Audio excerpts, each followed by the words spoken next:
All right, we're live. I'm Roger Sutherland. This is the Guitar Gear Locker, live show number 17, and I have half of Immolation, Bob Vigna, and Alex Bouks with me. Hello. So, welcome, guys. Bob, good seeing you again. Good seeing you, Roger. Good seeing Alex, you, Zella. long time no see. Yeah. So, you kind of know how. Excuse me. What's that? Nice to meet you, Bob. Nice to meet you, Bob. Yeah, have you two met before? Yeah, we want to keep this kind of low key. This is definitely going to be like anybody that's seen this in the past. We're going to keep kind of the same format, not a painful interview, but just kind of a conversation. If anybody has any questions, specific questions, whatever, keep them in the comments. I'll throw them up as I see them pop in over there. But we're just lighthearted, and what I want to say up front is, first of all, I want to give a plug. Let me see if I can get it up. Give a plug to the book, and I'm doing this for a reason. So everybody go out and buy the book. I've read it. It's a great book. A lot of information, very interesting, well written. In saying that, I'm not going to cover the book tonight because then you won't buy the book. But we're going to tackle on some things that I gleaned from reading the book that I found to be interesting. And we're definitely going to go through some, like a little bit of history, cover the business, if you will. I'm sure people are going to have some questions or comments as we go through this. But yeah, that's kind of how we're going to do it. No sense in having a book if I sit here and go over the book. And I'm saying that because when I was preparing, I almost started writing my notes like, hey, here's what was written in the book. And I was like, then nobody will read the book. Yeah, so, I mean, look, Kevin Storpenko, our friend Kevin, did an amazing job, writing this book. Absolutely. He interviewed so many different people that we didn't even realize he was going to interview. And it was like, seeing the finished product is pretty amazing for us because, we never expected to have a book. And when the idea came to us, we were kind of like, all right, hopefully this will be, interesting enough. Our story would be interesting enough because it's a very, we're not very exciting people in this, in the respect of like, craziness on tour and all sorts of shenanigans. Right. So anyway, he did an amazing job. He interviewed not only us and past members, but so many people in the industry, and just put it all together and did the timeline. Right. And I think he did just an amazing job. And it gives you a good idea not only about the band itself, but about the scene around the band at the time and the people that kind of helped get us where we are and helped along the way, and kind of like a little bit about their backgrounds and just everything about the scene. So it's a book about the history of the band, but it also mirrors the history of the scene that we grew up in. So that's what I think that's so interesting about it, and I think people will find interesting in the way Kevin wrote it, because he's been there from the beginning as a writer as well, and he used to he plays, he was a musician, and his heart was fully into the band and the scene, and still is into the music, and so he just did an amazing job. And I think anyone that is curious about the scene and the band will enjoy it, even if you're not a fan. I think it's a well-written book. It is. And just, the way he covered everything is very, very thorough. It's very professionally written. It really is. And if I could hold it up again, and I'll tell a little story. It has nothing to do with the book, but my daughter. So, I had a copy of it, and it also displays well in your living room. And, I had it on our living room table. Absolutely. And my daughter walked through, and she's 21, and she was visiting for the weekend. And she walked through and kind of like, what is that on the table? So it caught it out of the corner of her eye, and she goes, wait a minute, is that Immolation? A book on Immolation? And then she picks it up and she literally said, this is a real book. And it is. And I know what that's what we said when we got it. We're like, wow. It's a book. And then she kind of looked on the back and saw the picture of you guys, and she's seen you all. She watches this podcast sometimes. And of course, she knows Alex. So she looks, she goes, I can't believe this. It is very, I guess my point there, it is very professional looking and well written. I enjoyed it. And there were a lot of things, in some of the past episodes we talked about. I grew up in the DC area, and we kind of didn't have that scene that you all had. We had a punk scene, and we had a rap scene and all that. I know New York City had a big rap scene also. but I don't remember, and I learned a lot from the book by about the fanzines and what you all were doing, and I found it really interesting. And just getting right into it, I found it so interesting that you all were young guys back then. I mean, you were teenagers. We were. And yeah, yeah, well, and I don't mean that we're old, but it is what it is, right? Hey. But you all were young guys, and you were doing something. You all had a movement going, and you were basically, I mean, if you look back now, it would be like equivalent to running a big business right now, right? And you all were doing it. It was very low tech. You didn't have the internet at your disposal. You were doing it through fanzines. You were doing it through pen pals and telephones and things like that. And you were kind of orchestrating this whole thing behind the scenes of getting these big bands. And I would say, you know, Goreaphobia and Immolation, Cannibal Corpse, and all those, there's a lot of bands that were kind of instrumental in the development of that East Coast death metal / metal, thrash metal scene. And it was impressive just to read that and the part that you all played in it. Yeah, it was definitely a different time. And when you look back on it, and when you see where everyone is today with the technology and what we're doing right now, um, Right, you know, the way we had to do things back then, that was the only way to do them. So yeah, you'd literally like write to people from different countries, and right, you would correspond with these people for like a couple, 2 or 3 years or whatever. And then when we go over to Europe and then actually meet the people, and we were like what 19 at the time, and we go over there right, and on a trip on our own and just go to meet some of these people. It's weird because that's the first time you're actually meeting them in person. So you have a right, rapport with them via letters and stuff, maybe a rare phone call, but right, you get over there and then you're just like hanging out with these people, and it's so cool and right, different than the way things are today. right, Um, but it was pretty amazing how everything kind of happened. And even when I look through the book and see the background of even Alex's background and parts of Steve's background that I knew about but didn't know all the little details, and right. Ann Bowman, who was instrumental in a lot back in the day, Yep, getting us yep, over to the Jersey Philly area with Alex and right, all that. And it's amazing. It's amazing yeah, how it all came together the way it did. right, And what a tight knit kind of family we became, especially with Alex and right, company over there in right, Philly. So, right. but yeah, it was Yeah. pretty cool, pretty cool. Well, and it's, I mean, I'm older than both of you, but we're all in an age where we were alive before there was the internet and Mhm. all of the technology that's out there. And for me, and I'm 57, looking back and knowing that time, like just knowing how it was back then, it's odd nowadays knowing all the technology we have. It's like, man, how in the hell did they do it? It was Yeah, just It's amazing.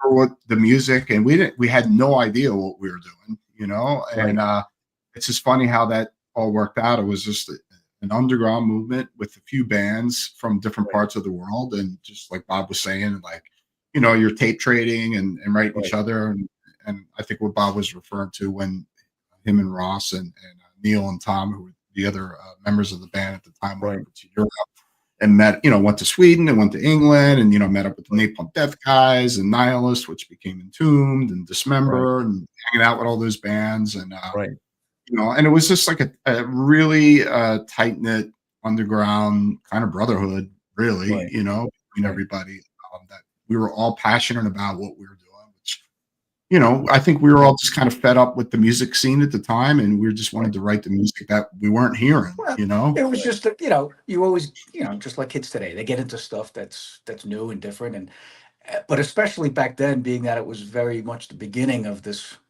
kind of scene and this movement of death metal and right, all just the heavier, darker stuff.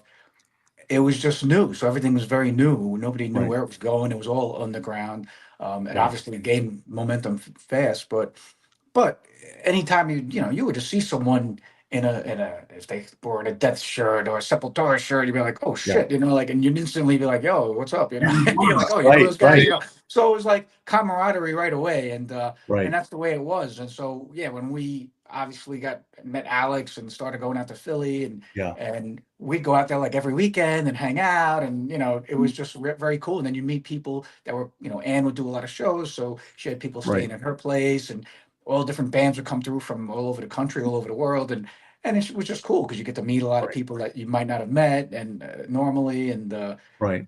and being from New York and the Philly area, we were all lucky to get these bands and see these bands Yeah. because there were other areas where a lot of those bands didn't go through in the beginning. You know what I mean? Right. So being Right. that we were in like a New York City area or the tri-state area, it enabled us to really experience a lot of these bands early on too. That Right. like Napalm Death's first show, we helped them, with one of their first shows in the States. And that's because it was in New York. It just worked out. You know what I mean? Right. So Right. like that. So yeah, I mean, Well, we were lucky to be where we were, but you were always excited to get out of the area too. Like any shows we right. could do out of state, just out of state or two states over or whatever. It was like a Yeah. big deal back then. You know what I mean? So Well, and in your area in particular in New York, you all during the early 80s, you had a lot of things that you mentioned thrash and the death metal, but there was also, from what I remember, a lot of rap going on too. definitely, So the East absolutely. Coast rap scene was going on big too. So there was a lot. Absolutely. I mean, that was big back then. Hardcore scene was very big, of course. Yeah. Yeah. The band Breakdown, Rush went to high school with those guys, and uh, we know those guys still, like Don, and Yeah. very cool people and great Yeah. music. But the hardcore scene was very big in New York back then. Right. Yeah. But metal was there too. It was a different Yeah. thing between metal and hardcore back in the day. Things were much Right. different back then. Now everything's Right. more together. Right. But yeah, it was definitely an interesting time for Well, sure. and so if you're me reading this, like some of the interesting things, and they may be like, I know everybody, and I'll get in the comments here in a second, but everybody's probably thinking of things that's more specific to the music, where I'm more specific to like the functions and the things, if you will. And it was interesting to me, like we mentioned, you all were pretty damn young, and you're going into these owners of clubs and bars and all that, and you're saying, get this band here, get that band here, and you're basically bringing them an audience and a genre of music, and they're trusting you to do Yeah. that. Well, it was cool because I mean, one of the first ones I'm pretty sure was when we brought Morbid Angel in, Mhm. and we were lucky to have this cool club called Streets in Urshel, and Right. we played a couple of shows there as rigor mortis back in the day, and then when we started with Immolation, we played there, and we got to know the guys there, and just because I think they would do certain nights. They do 3 nights a week. One was hardcore, one was glam rock, and then the other one Yeah. was heavy or death metal or whatever, heavy metal. So the extreme stuff, we'd always, try and create our own little scene. And then as we were doing that, you draw local people in, and then little by little, when we suggested, Morbid Angel, I believe, they kind of trusted us in the sense that, look, these guys are bringing in a decent crowd. Uh, we're telling them about a band that's even bigger than us or getting bigger in the scene. So Right. we would the guy would say, okay, let's do it. And then after that one went really well. But once we got like Napalm Death in there, and then these other Yeah. bands, or I think we had definitely mentioned Death to them at some point. And so the guy, Yeah. as he saw people would come in, then I think their talent buyer would go out and look for this stuff eventually. You know Right. what I mean? Because at some Right. point they had like Destruction and Cro-Mags were playing Streets, and that thing was Yeah. like insane, So Yeah. we kind of got that club into that type of music and looking for those types of bands, and they saw Right. that whole scene was like growing and growing. So Yeah. yeah, it was cool. But yeah, it was good of them to trust us. But I think they Right. saw that we were just creating this our own thing, and kind Yeah. of had our we were understanding of what was happening at the time with this new music, so they trusted us, and it Well, worked and out I very good. think after a couple times with both of you, with you all up in New York City and Yonkers and Alex in Philadelphia, New Jersey area, like once you do a couple, you establish that credibility, and then you got it in the bag. They're going to trust you. Like they know what they're talking about. Well, if you have a good rapport with a local Yeah. a local promoter, then it's good, and they will trust you because they know that you're kind of into what's going on, probably a little Right. more than they are. I mean, these days a lot of these guys know what's up, but back then this was a whole new thing, so Yeah. they didn't know what Yeah. to think. You know what I mean? Like we Right. would go up there as a band, playing our songs, and then we'd be like, okay, here, this is an Autopsy cover, this is a Sepultura cover, and they're like, Yeah. what? They didn't Yeah. know what the Right. hell. They didn't know a cover from our song sometimes, Yeah. but they knew they liked what they were hearing. You know what I mean? Yeah. So And Yeah. then little by little that grew, same thing with Alex and the scene Yeah. over there, Yep. with Ann, Right. they would bring in bands, they'd convince Ann, hey, look, check these bands out. And she, trusted them. And then she'd go out on her own and bring all these bands in and got to know the music. And so it was great, Mhm. and that's how this Right. stuff grows. You get all these little, local patches that kind of like start learning about it. And then, they get in touch with more people, et cetera, et Right. cetera. And then Right. it just grows from there. And now, things are completely different now, but that's the way Yeah. it was Yeah. back then. It was all word of mouth and Right. Mhm. hearing about things through fans of the music. Right. Right. And it's amazing. And I want to get to a couple of the questions if you all will let me. But before that, I had it in my notes, and you brought her up a couple times, but I want to really recognize Ann Bowman and G Willikers in their part in everything that went on back in the day, and with Ann even to this day with Mhm. death metal and metal in general, and the role that they played in that movement. So Absolutely. I wanted to make sure, out of respect, that we mentioned her and her part in this, and I wanted to do that before I forgot. Oh yeah, she Yeah, played a I big mean, part. And to be, yeah, she, a yeah, woman back then, being a woman promoter, that's not like that wasn't as popular back in the day. You know what I mean? Right.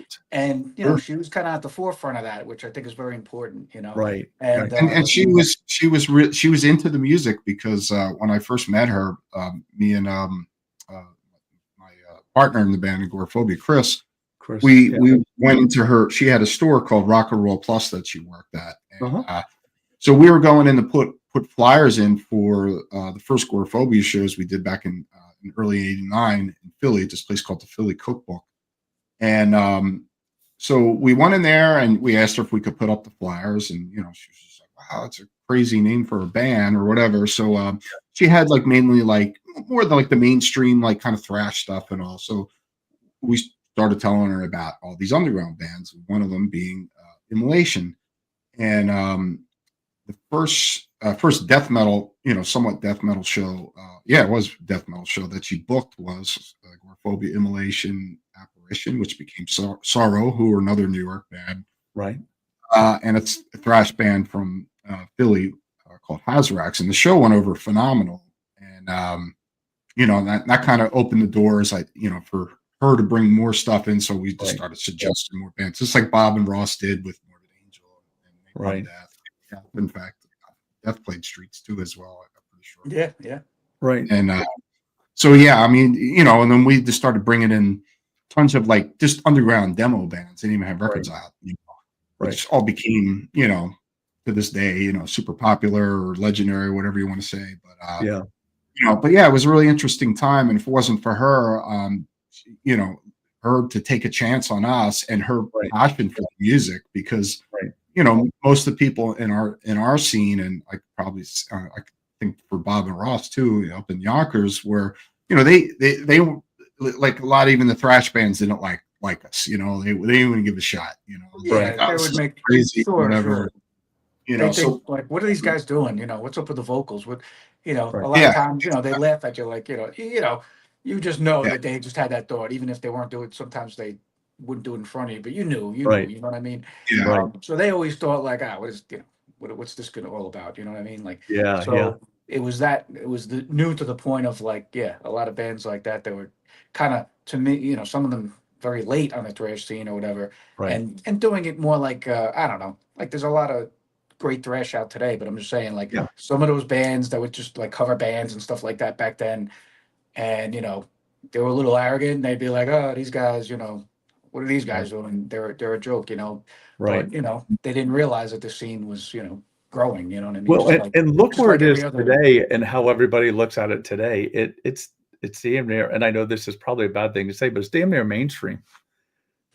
Absolutely, and The that's good. Good. I mean, it's good to see it growing to the point of where kids are getting into heavier stuff. Like younger yeah. people are getting into it. The fact that Amon Amarth, Cannibal, Obituary go on Yeah. tour, and they're playing Red Rocks together. You know what I mean? Right.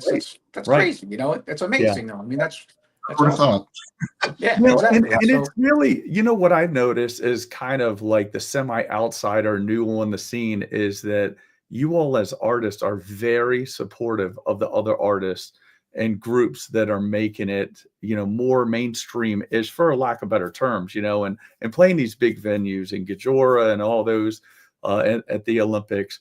But some of the fans aren't necessarily there. And I get it. I was the same guy, like, I don't know. on the punk scene and all that. It's like, oh my God, what are they doing? They can't do it. So I get it. When I saw, Gojira at the Olympics, when I saw that, I was like, wow, I thought that was great. I mean, you're showing millions of people just metal in general. You know what I mean? Like, no metal band of any kind has been any part of the Olympics. So the fact that that was happening, and the fact that, France was running it, and Gojira being such a big band there, they made that happen. And, that's awesome. I think it's great.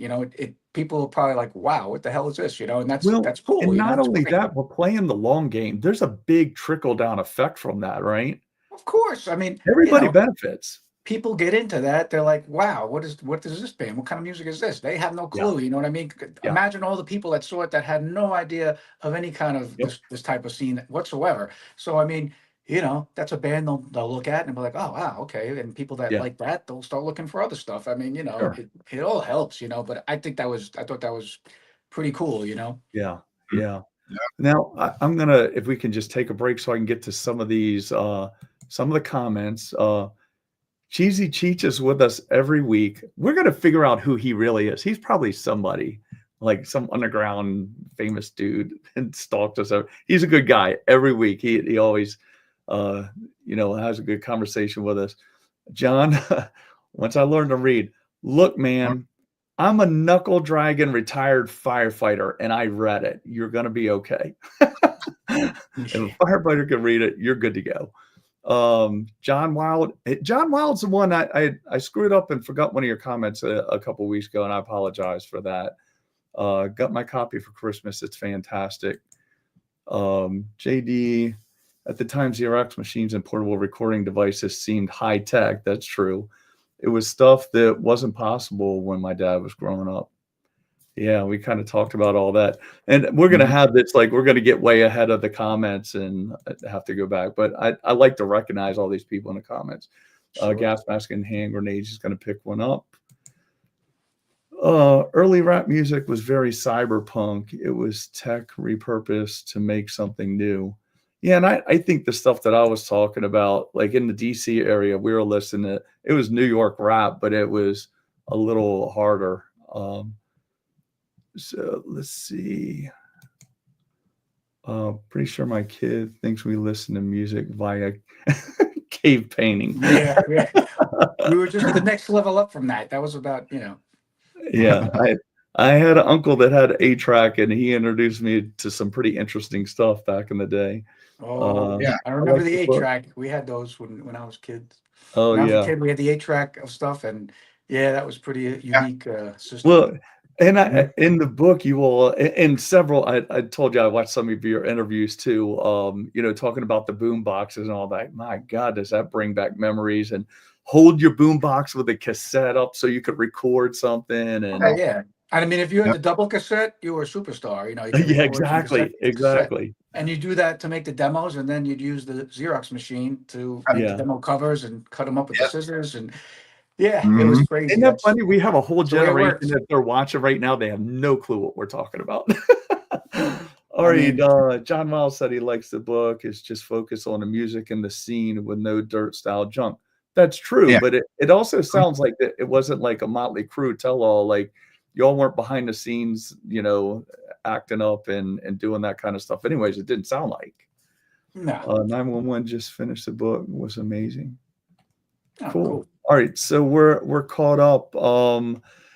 So yeah, we were talking about Anne, and her house was kind of a melting pot. It sounded like it was like the who's who of music. It really was. I mean, she not only did she book the shows and get the bands there, but she would host them as well. So, a lot of times, especially at that point, like a lot of the bands, no matter what band it was, you're traveling in a vehicle that you're either driving or whatever, and you need a place to stay, So she'd always invite the bands over to stay. And that was awesome because the bands would have a place to stay, and then people would come over, it'd be like a party, so it was actually pretty cool. I mean, literally, I don't know, Alex, how many people at any given weekend when like a band would come through would be like, what, Oh, 30 people in our house, you know, like well, sprawled all over the easy. place. Yeah, You and know, there would be. just, You'd wake up the next day and there'd be bodies everywhere. yeah, like you're talking like the living room, there'd be like 3 people on the couch, 4 people on the Yeah, floor in front of the couch, people in the kitchen laying on the table.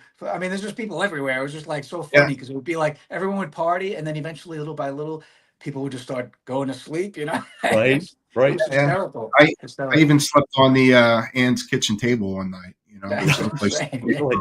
So I used the tablecloth as my cover, and I just laid across it, and that was it. You know. It's a lot. Man, that at the time it had to seem cool, but now looking back, you know it was cool, right? Oh, it was great, but I It mean, was yeah, would we do that yeah. today? Sleep on the table? No. Probably not. No, no, no, no. I get that, trust me. It was like sleeping But it on a was great. table I and mean, I mean, we still rough it Mhm. now and then, but I mean, that was just, yeah, it was just a cool time. I mean, we'd get my little green Mazda and drive 2.5 hours to Philly like every weekend. Me yeah, and Ross and Tom and Neil, and we'd head out there, and that would be like our weekend, like almost every yeah, weekend for a certain point in time. It was just like a constant thing, you Yeah. know. right, Yep. right. Now here's a question I have. So we talked. Y'all were pretty young, and in the I said I wasn't going to mention the book, but little teasers. So it mentioned, and this is for both of you, Goreaphobia, and back then it would have been rigor mortis, and then immolation. They said in particular with you, Bob, and Alex with you, but with Bob they said like you didn't really have a cause to your music, like like it was dark music, and coming from a dark place, dark sounding music and all that, but it didn't really have a cause. um and I guess what that made me think of is when you're that young and you're trying to write dark, some may call it, maybe it's angry, maybe it's not angry, it's interpretive, definitely, but what gives you, like, where do you get that darkness from when you're so young, right? I think I was just born with a black soul. I think that's just the way it was.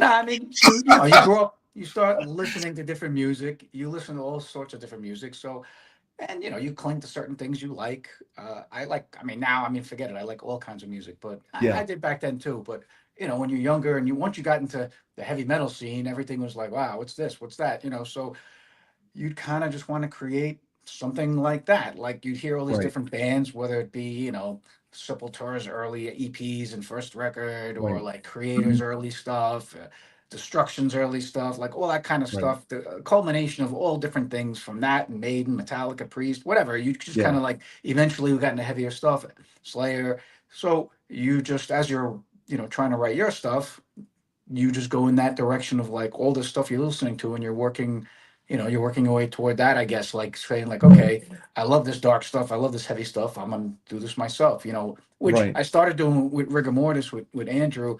He Yep. wrote the first couple of songs, and then he would write stuff and then I would add to it later on, but there were only like a handful of songs. But right, I met him in high school, him and Dave Wilkinson, and we got together, and I was just learning the stuff that he did, and we'd learn cover songs, and it was just music sure, that we liked. And right, as we created stuff at the end of rigor mortis, and then once started doing it for immolation, that's what you were into, and you were just trying right, to kind of like write your own stuff. So it wasn't like necessarily always like a personal inside thing. It was more right. like, this is the stuff I like. This would sound cool. That's all it was, for the Yeah, most yeah, part. And I'm sure, I, look, you know, everything comes out in the music right, especially over the past 30 some odd years. right, Yeah, anything you're feeling at certain moments can come out or whatever. But for the most part, it's always been, I'm just trying to make a certain feeling or an yeah, emotion out of this music, and you're right, just coming up with riffs, and you're trying to say, okay, that sounds good. This sounds like it could be something, right.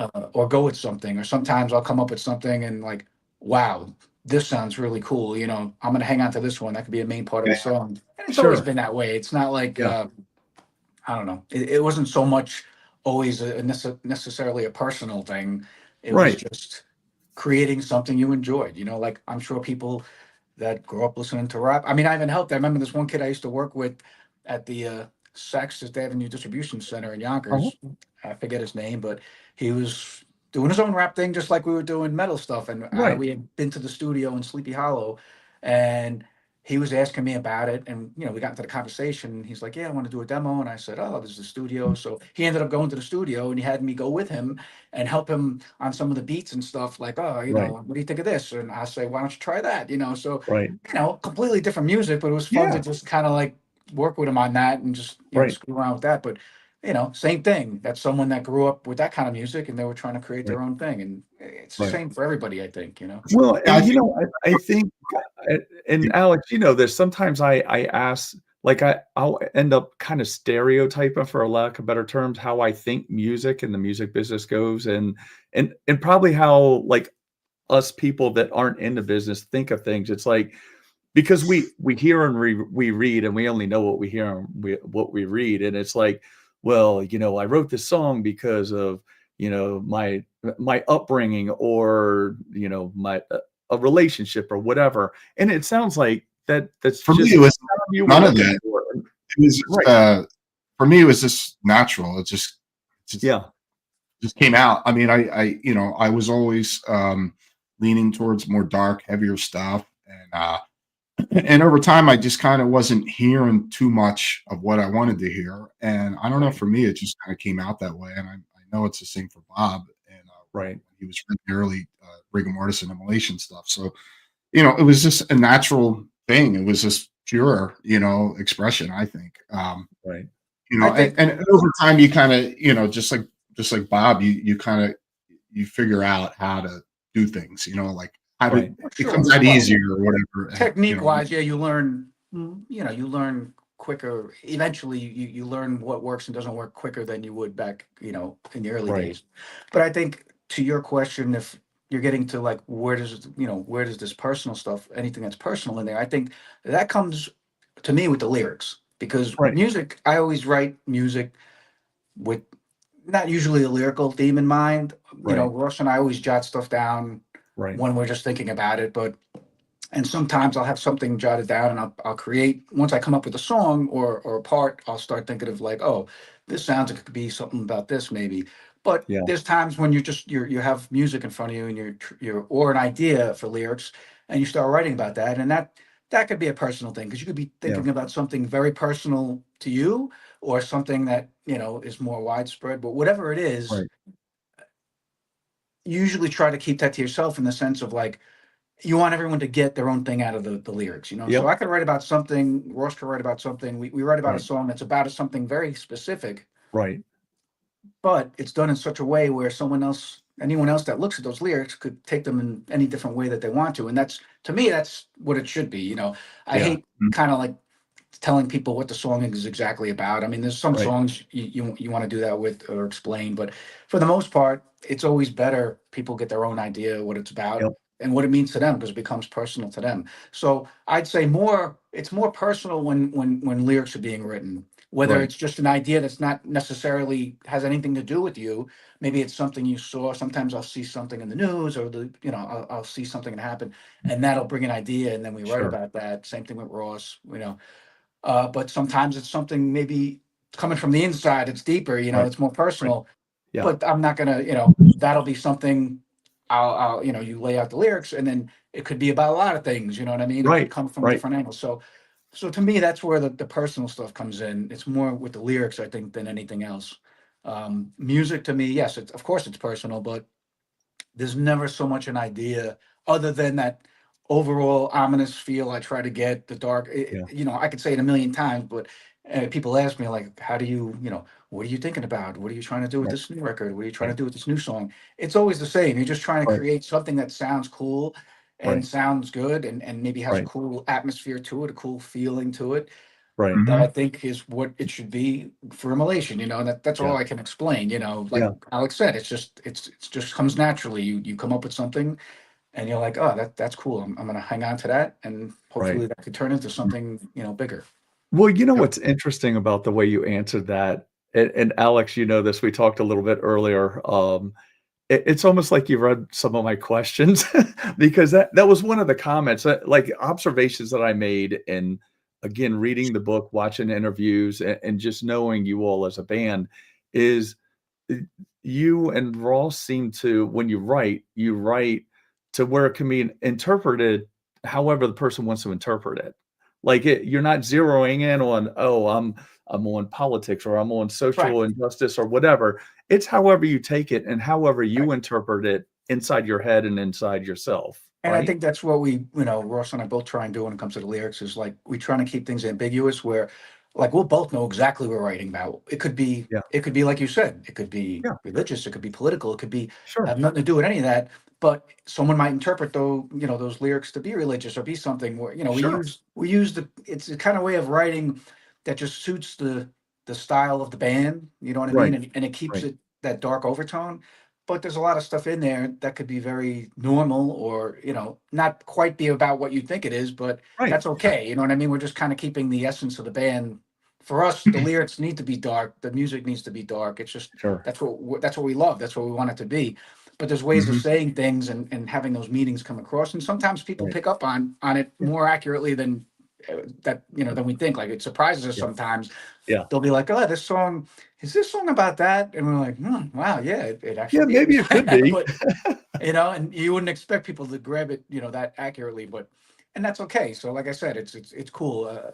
But like I said, to me, that's where the personal stuff comes out. It's mainly lyrics, but like I said, ambiguous so people can get their own thing out of it. And that's always the way we've tried to do it.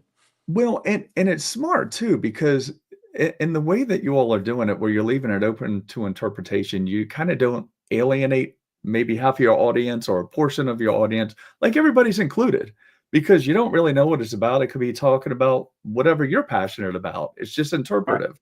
Exactly. So you're not necessarily saying, all right, well, I'm going to go this direction with it and screw everybody that direction. Business wise, it's very smart, actually. Well, it's just, we like people to get their own thing out of it. And that's just the way it is. I mean, most of the stuff, even if we're speaking out, which we do at times, I guess you could say maybe against something, but it's more or less, it's really more questioning about it. Like, is this really as good as you think? What about this part of it? You know what I mean? Like, this is, maybe you should look at this, so that's kind of what it is. It's just throwing it out there. It's the world, how we see it and what our observations, What is it, Alex? It's not talking about as we go along. I think a lot of Bob and Russ's lyrics too is kind of like he said, is kind of even like asking questions too, and so we're all trying to figure things out as we go along in life. And and things change too over time. You don't think the same way you did 20 years ago. And I mean, it's funny, even like you say about the lyrics. Like I've seen stuff over the years where people say, "Oh, yeah, they're talking about this," where I know that that's not what Bob or Ross has written about.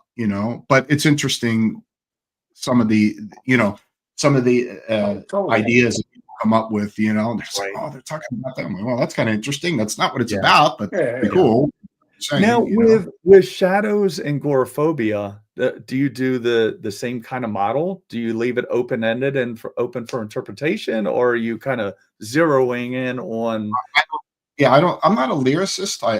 The only band I've ever written lyrics for is Incantation. I can write lyrics, but it's just not something that comes natural to me. And it's just got to come to me when it does, which is not all the time. I'm a music guy, but the music is personal. I mean, I got my own formula, just like Bob does. Right. He starts with two riffs that kind of fit together, and I'll put it aside, and then kind of come back to it, and then you're just like, oh, this will fit in with this, and then sometimes the song comes together in 10 minutes. It's bizarre how that happens sometimes. Yeah, everything Alex ever sends me is always two riffs. It's like, the idea I have, and it'll be like two riffs every time. There's never don't jump ahead. I am convinced you all could see my note. Don't jump ahead. All right, real quick, let's get to a couple of these because I'm going to get behind in these and then not catch up. Then I'll feel like crap because I like to include all of these. All right, Aaron Heath, two of my favorite guitarists. Bob, how and why did you? Hey, I'm asking the questions here, damn it. No, Bob, how and why did you develop your patented guitar slashing he's reading my notes too. And Alex is laughing because he knows. I'm going to give you away here in a minute, Bob. Your guitar slash and stage moves persona, which is exactly what I called in my notes. What brought that out? So can I tell a secret? I hope I'm not going to be out of line. It's not bad. So remember we came and watched y'all at Soundcheck in Richmond, my wife and I. Yeah, maybe you don't. You do a lot of concerts, you see a lot of people. But we came down, we met you guys. Y'all were very nice, very gracious. We enjoyed it. But we watched you during Soundcheck, and I've seen you play a lot live, all of you. And I'm going to talk about both of your on-stage personas because I really know Alex, and I see him on stage. I'm like, wow, that's mysterious. No, you actually, you absolutely do. Very mysterious, like death stare. He did. I could tell he was pissed the night that I had his wife too close to the stage in the mosh pit. So that night it was a little different. He was pissed at me for doing that and allowing her to do that. But she can handle herself. I can tell you that. And my wife didn't do that herself. But we saw you at Soundcheck. And I remember, you know, I called the bam, and you're very animated, and that's kind of mysterious to me too. And then I saw you at Soundcheck, and I was watching, I was like, I didn't know. So I was kind of disappointed, and I was kind of impressed because I was like, he's just a friggin' dude, man. He's just a dude playing a guitar because you were just playing. Yeah, I liked it to see the other side. I wanted to give that away, but back to his question, like, where did you develop that? Yeah, well, you know, Soundcheck is always, it's a little bit of a different vibe for Soundcheck. So yeah. I really enjoyed seeing that side of you. I thought it was cool. But the on stage that he's, it's just something that developed over the years. I mean, you know, a big part of it was I used to have long hair. I kind of cut my hair short for a long period of time, and then I eventually shaved it.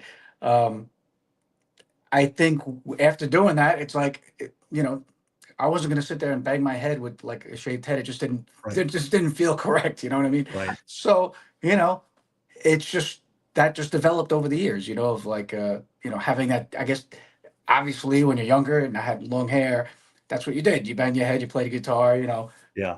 Once I cut my hair, I was just like, all right, you know, and that just kind of like came about. And that was just a natural progression of playing and kind of getting into the music. And Right.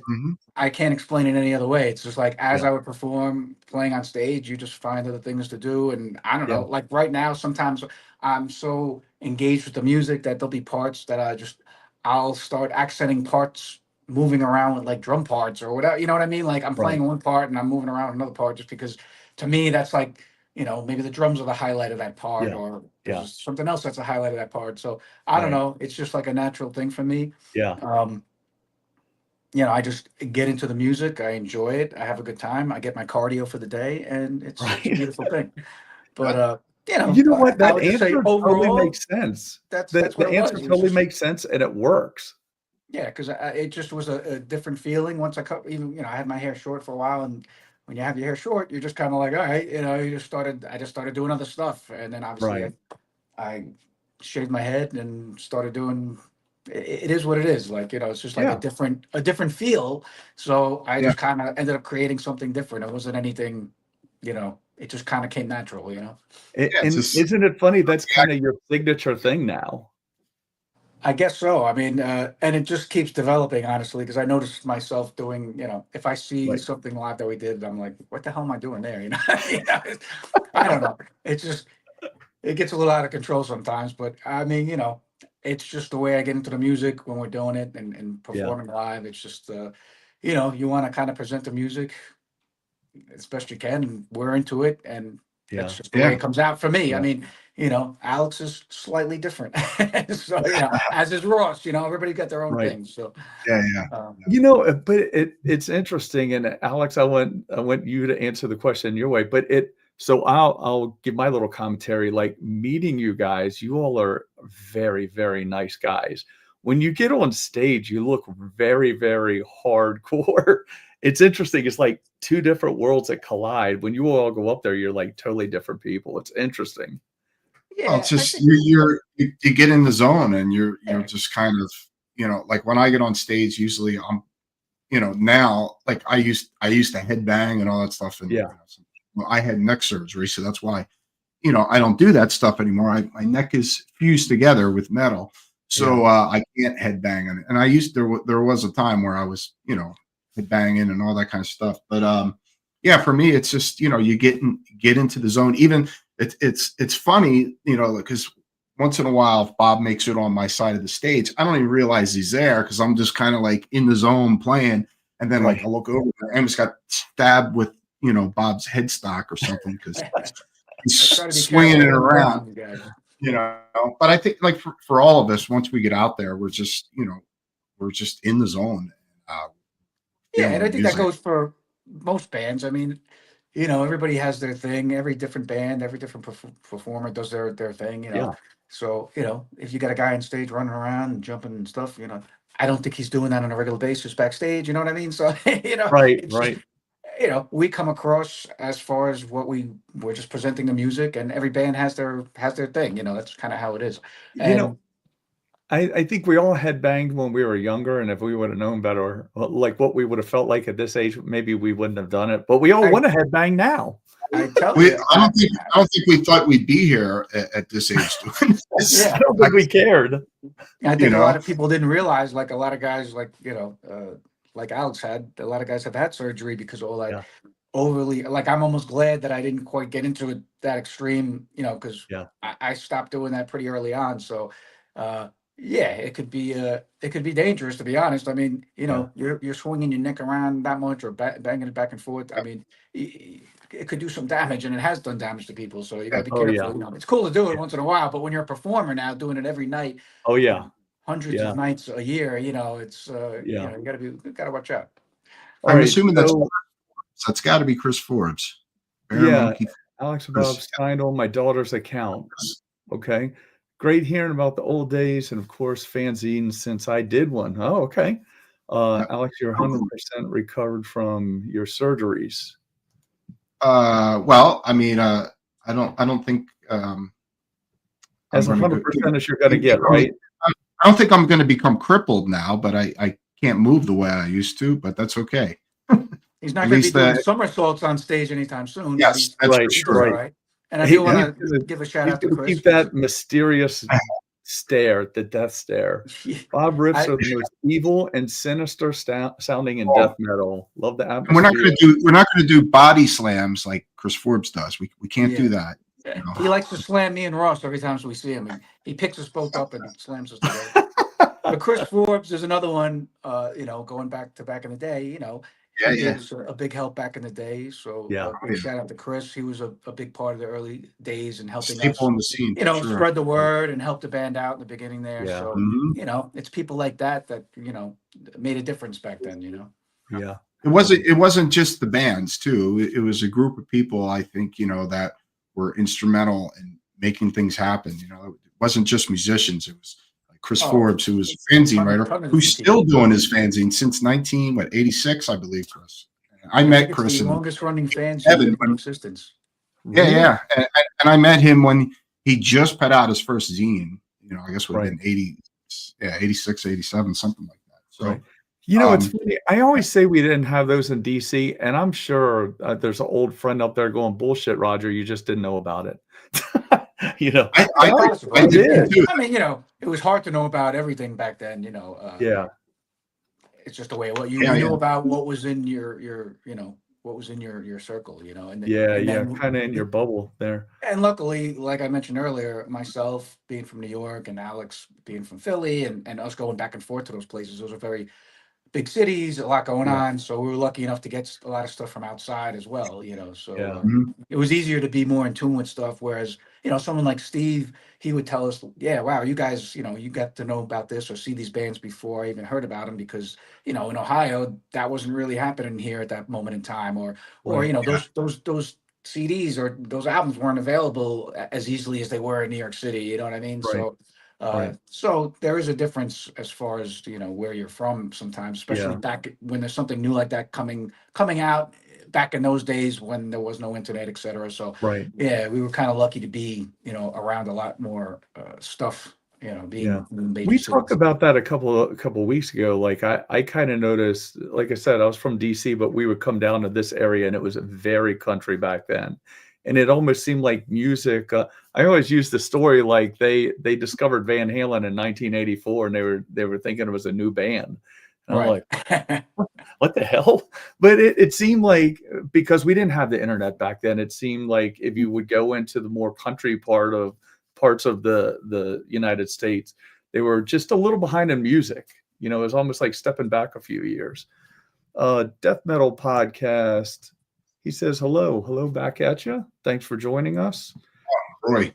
Yep. And John, wow, the lyrics have really evolved. Are you more critical of the earlier lyrics today? And can you hear us?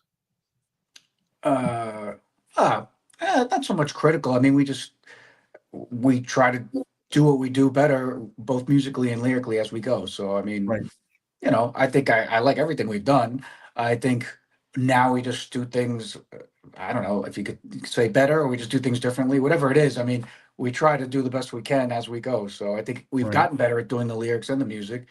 Mhm. But, you know, nothing to be critical about. I mean, everything we've Right. done, I think we like from the past. I just think we try to improve upon it as we go. Right. And obviously, as you're going forward, everything you've done in the past, you know, now you're trying to do something new with all that stuff, you know, 100 some odd songs behind you. So it's always a challenge for sure. Right. But, you know, I think the fact that we're all very much still into this and trying to create something and excited about creating something new, Yeah. that helps a lot. It's not like going through the motions. You're trying to really find something different for the band, or just taking it to a different level, or just trying Right. something maybe just different. I can't explain it, Right. but you're always just trying to create something that has that same vibe as you'd want our band to have, but Right. trying to do something a little different with it, making it fresh. You know what I mean? So it's a challenge, but you know, I think we've done a really good job in doing that going forward. I'm very happy with the lyrics and the music Yeah. on the last two records, especially, and I'm very happy with the stuff we did on the early records. So I mean, Well, and it seems to me, I guess, in layman's terms, the way I put it, that was also one of my questions somebody stole. But the way that I put it is, you know, the earlier Immolation was very raw, but good, and now it's very polished, but it hasn't lost the intensity and the darkness that you had. And even it's not as raw, it's intense, but it's just polished. When you all play, it's very tight, very, very well put together, and you can tell it. You could tell the evolution of the band over the years just by listening to the different albums. I think yeah, that's my layman's terms. yeah. I mean, Well, I it's all, agree. all moments in time. I mean, it's just kind of Sure. like when you listen to some of the early records, Bob and Ross or Steve or Craig or Tom, you know, whoever, or Bill, who was involved. You know, it's just where the band was at that moment in time, which is kind of interesting when you write music and you look back on your career and you kind of go back like, oh, this is what I was thinking at this time. Right. Right. And that comes Well, up and it's a lot when I'm relearning solos, because when we pick out the old songs we're going to do, and then I got to go back right. and learn them again and learn the solos, especially Yeah. the solos, or sometimes the riffs too. But that's always interesting for me, because like when we did the show recently for Decibel Magazine's 20th anniversary, we pulled out everything from the, you know, stuff from the first four records only. So we did a couple of songs we hadn't done in a while, and I'm like, the song Here and After, and you sit there and you're listening and you're like, okay, like I actually have tabs for it that Bill, you know, Bill actually made his own tabs for it, so I can kind of decipher that. But at the same time, I'm like, I think he had them for that song. Maybe not. I can't remember. But long story short, I had to learn, you know, I had to relearn it and think about what I was doing. I had to just sit Right. back, because I don't think we had them for that song. So I'm sitting there trying to just listen to it, and it's surprising how I'll come up across something and be like, what am I doing there? And then all of a sudden I listen to it and start playing, like, oh, this is what I would have done back then, you know? And Right. that helps me to kind of realize what I was doing, you know what I mean? Like, and then That's then interesting. it'll all come back, especially with the Yeah. solos. Like I'll do some kind of solo run or something, and I'll be like, how would I have approached it back then? I think I would have done it like this. And that's kind Right. of, and I'm like, yeah, that's what I would have, because back then I definitely played a little differently than I do now, of course. So Right. Right. I go I think back. one of them was like Here and After. What's Here and that? After was, I think one of them was Here and After, where you were kind of like, we had stuff. I think maybe it was Bob, what do you call it again? Bill's tab or something like that. And then you were like, you know what? That's not right. It's this. And Yeah, I don't know. I don't and, even know. you know, I don't know if we played that song with him, to be honest. Like, I don't even know if we did that song. I yeah. can't remember. But there have been songs where we just haven't done them with Bill. We've done a lot with Bill, and luckily for our Right. sake, he wrote a lot of stuff down. And most of everything he writes down is pretty spot on. And if there's minor differences, I can tell what they are, and it's not a big deal. But you know, he did us quite a service in doing that, because Sure. I would never. I was just lazy. I No. would never write anything down. And could you imagine having to go back 20 years later and tab out your own music? like I said, I have to do that now. I have to do it for Alex sometimes, like, because Yeah. Bill's tabs are a little bit harder for Alex to understand. Like, I kind of get it a little bit more, I think, than Alex does sometimes. So I'll kind of redo it for him. But that being said, yeah, I mean, the fact that Bill wrote down so much stuff, even if it's a fact of like, oh, I know this song, but I can't remember if it was this fret or that fret. You know what I mean? Was it on 3 or was it on 4? And then we'll look back at Bill's and be like, all right, it was on 4. You know, because if he wrote that down back then it should be right. But you know, for the most part, it is interesting to go back and kind of try that. That's where I really noticed the difference in some of the playing styles, for sure, because I kind of know how I approached things back then, and I know how I approach things now. So it's kind of like looking back not only to the music but into the technique. You know what I mean? Like, I have to think about where my head was back then, and most of the time it will come back. You know, Ross says the same thing. Like, he'll be playing the bass, and his bass parts are slightly different sometimes. So he'll go back and listen to it and be like, now that I'm playing it, now it all came back to me. I got it down now. You know, so it's interesting. Well, and I think, you know, if you think I geek out on gear, you know, songwriting's my new thing. Like, when I hear you guys talk about songwriting, and we talk about that a lot on this, and inspirations and things like that. But it seems to me like it would be hard to write, you know, in your 40s, like you wrote in your teens and 20s, you know? So you're going to evolve, right? Oh, like, yeah. you have different experiences. It's, well, to me, for what we do, it seems like it's well, it's definitely, you're more experienced, so it's easier in one respect, but then it's the other thing of like trying to do something else now that you haven't done, or, you know, after you have so much behind you, it becomes more difficult. But Alex, what were you going to say? No, I was just going to say, like, you know, I think back to stuff I wrote in the 80s. Like, I'm not that person anymore then. Like, it's still the feeling is still there, that dark feeling, but over time you change, and you kind of figure out how to do things a different way. And back then, I know for me and Bob didn't know what the hell we were doing back then. You know, I kind of still know don't what I'm doing. Well, you know, you think about it, like when you're in your, you know, I'm thinking about me, like in that age range, like 16, 17, 18, I was just pissed off at my parents, you know? And now, you know, at 57, shit, I have a whole different world. I have an ex-wife out there and all kinds of things to be pissed about. you just have a totally different perspective on life. I'm not sure, to be honest. Like, when I'm writing stuff, it's not so much, you know, it's not, you don't always have to be in a pissed off mood to write. No, that was just my little joke.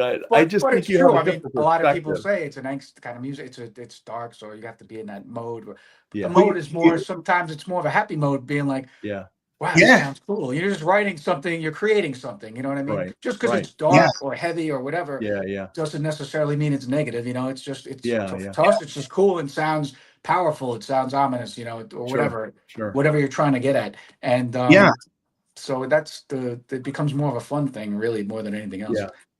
For me, you know, it's like when I did the few lyrics that I have written, like I wrote for Incantation, you know, I was in a dark place. I had to be in a dark place to write the lyrics, but I'm usually in a good place when I'm writing music. I'm in you know, and it's funny because, you know, you talk about Bob, you know, Bob writes some of the most evil stuff you probably ever heard. And, you know, Bob is none of those things, you know? And so, you know, like for me, it's just, I'm usually in a good mood when I'm writing riffs.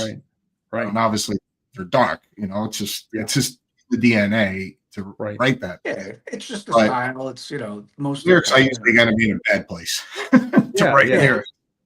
Yeah, and I didn't mean like all of it. Like you have to be in a dark place to write death metal. I just mean you have different life experiences.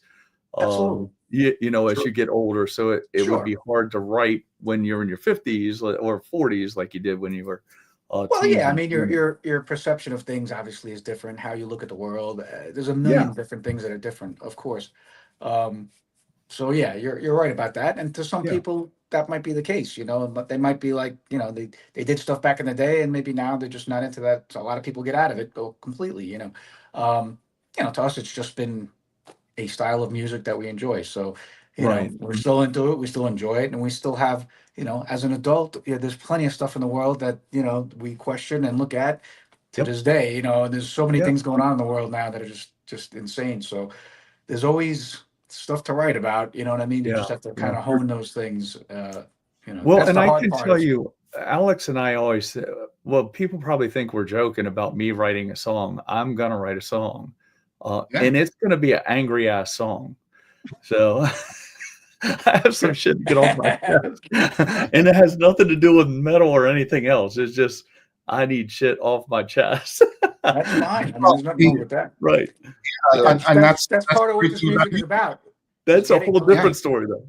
getting that emotion out. Not Yeah. only in our writing, a lot comes out, but when you're playing Yeah. live and the kids are at the show or people are at the show, Yeah. it's a release for them. It's just a way to just let out aggression, in Right. a Yeah. positive way, really. So Right. that's goes for everybody, So Right. Yeah. Well, and that's one thing. And everybody in the questions, I'll get to your questions in a second again. But that's one thing you will talk a lot about, in interviews and different things. And I've heard in Alex conversation we've had is, back in the day, you all were looking to hang out with like-minded individuals. And I think we all try to do that. And I think that's some of the problem with the youth today is they don't really have that outlet. Like you all had each other. You would go hang out with each other, and now we're just staring in screens, right? So that was kind of like therapy for you guys to go hang out with people that thought and were into the same vibe that you all were into and all that. yeah, I Yeah. mean, That it makes is. sense. Absolutely, to be around people is definitely important for anybody at any Yeah. age. So yeah, it is definitely a different when a lot of these kids, not everybody, but there are a lot of kids that get caught up with just being on the screen, on the phones all the time, Yeah. on the Yeah. computer all the time. And I think you have to have I mean, and don't get me wrong, there's probably a lot of people that are able to do what we're doing now, and they find people different parts of the world that they're friends with and stuff. Sure. So that's the Sure. positive thing. But Sure. then if people just kind of become just on that and maybe don't really deal with a lot of other people, Right. it's hard to say, but it's Yeah. definitely a difference. I mean, I think it's very important to be around people and hang out with Yeah. people. We were very lucky as kids to be out there doing our thing and find other people that were into it and being able to do things at that age, driving out to Philly. I mean, like I said, we're over in Europe at like 19 on our own, just traveling around to Yeah. different countries and meeting other people our age over there doing the same kind of music. And that's like, pretty cool when you think about it, Right. Right. So Hey, Bob, let me ask you this. So, how do you think Alex will be when his little one's 19 if she wanted to go to Europe and do the same thing? Look at him.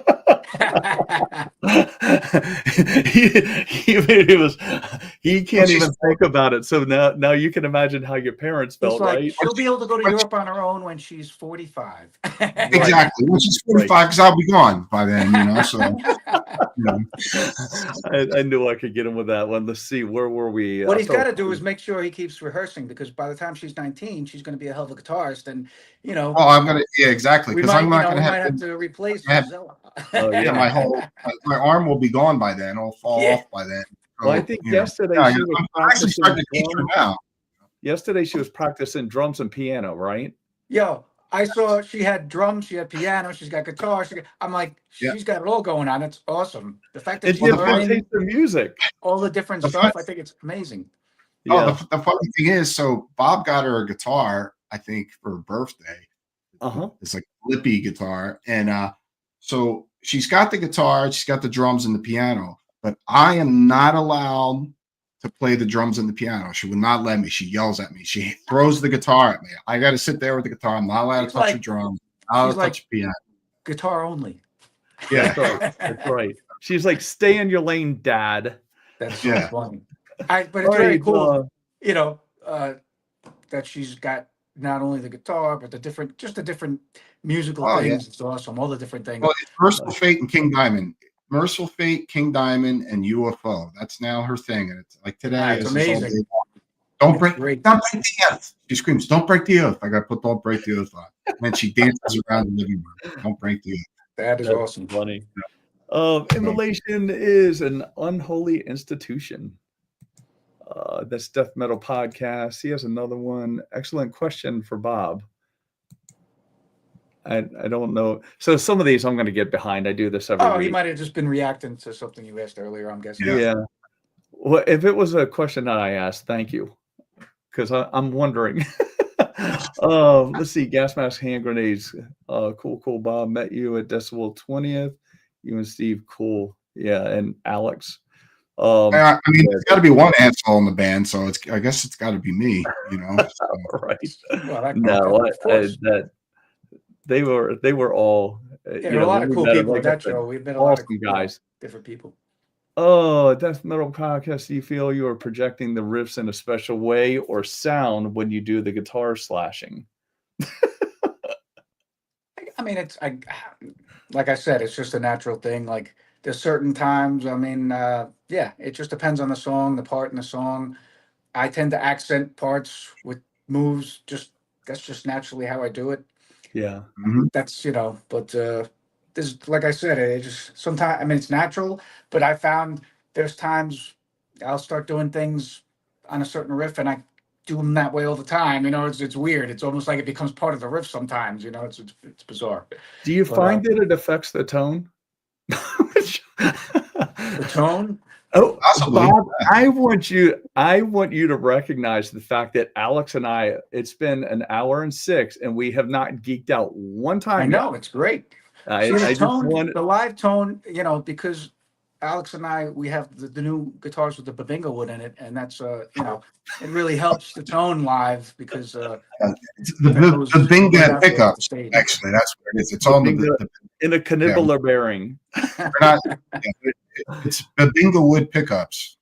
Nobody All knows. right, I'm gonna blast through these real quick. Alex, he was just joking. Oh, I know, man. Yeah, he did that. Ross has a groovy head of hair sweep. Yeah, man. Ross can he's be got all the dangerous hair for too. all of us. So I get caught with his hair once in a while because he's right next to me, So Ross is missing the boat, watch out. man. He could do a commercial for hair products. That's he impressive. could totally get an endorsement. He could get a Suave endorsement, no problem. Yeah, definitely. I've got my headstock stuck in his hair on a couple of occasions when we've had very tight quarters on the stage, low ceiling. There was one time there was a low ceiling, and he went up with his hair, and part of it stayed up on the ceiling. It's just. But I've gotten the worst is when I get my headstock caught in there, which is a rare occasion. But it's happened a couple of times, and it sucks because I feel bad because now it's like, all right, it ends up just ripping out, coming out one way or another, and it's kind of a fail. But luckily, that doesn't happen too often. I'm telling you what, I think we're doing pretty well so far because I haven't heard any of this stuff on any other podcast yet. So I'm considering that a win so far. There you go. That's inside information there. Bob looks like he's evilly chopping metal trees down in hell. All right. I can live with that.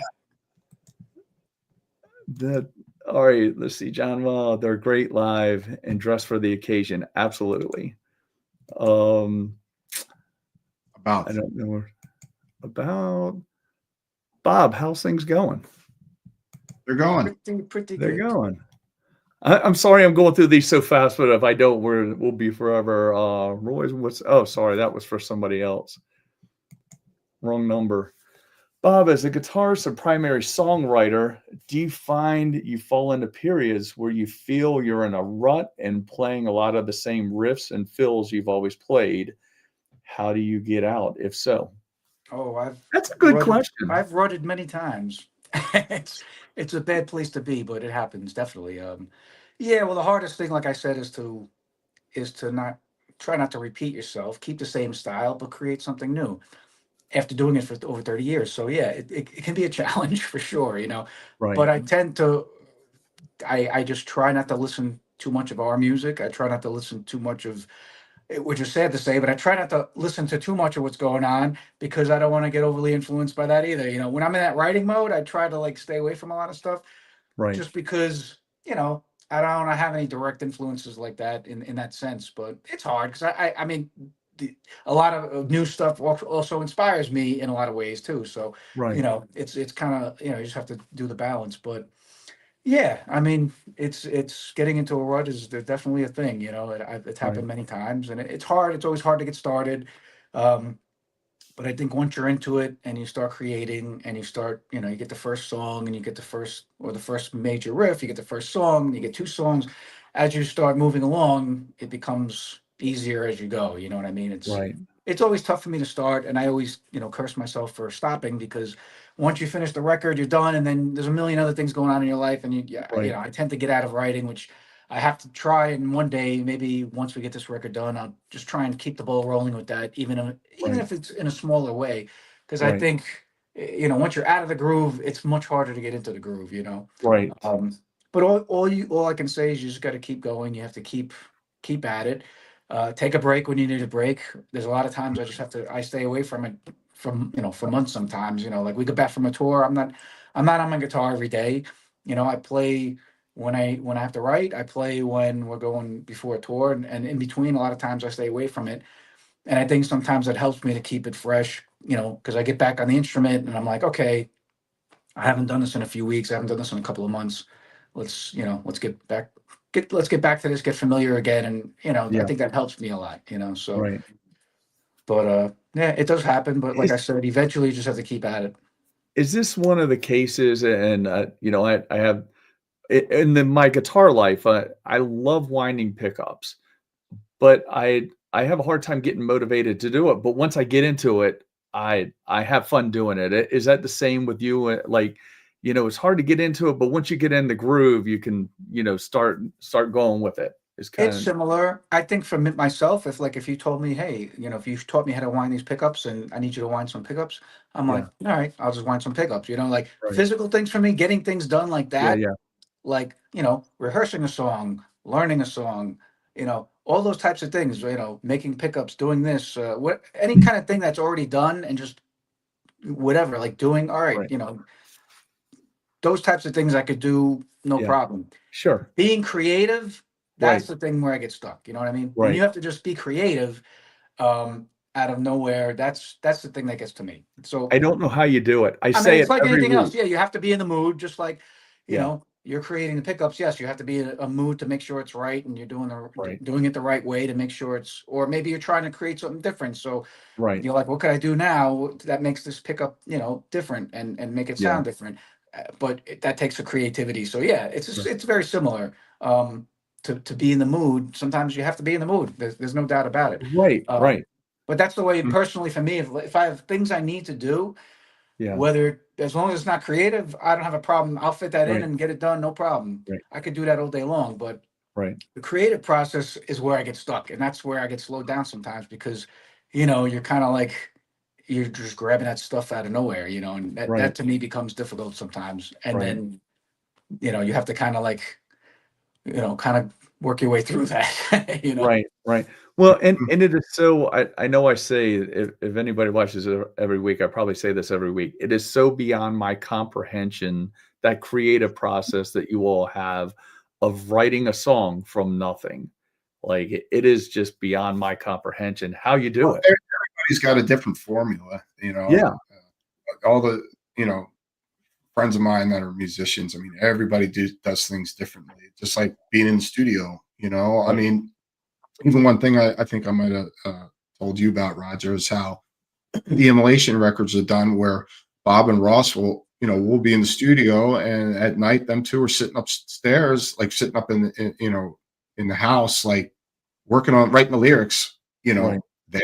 You know, they may have ideas and they're both working off each other. They're both sitting there on the laptops and, you right, know, and doing their thing. And you know, way I always work with other bands that I'm in, all the lyrics are done already, you know. So right, where with Immolation, it's like, but that's fine, because whatever works. So however the Yeah. formula makes things work, there's no right or wrong in that.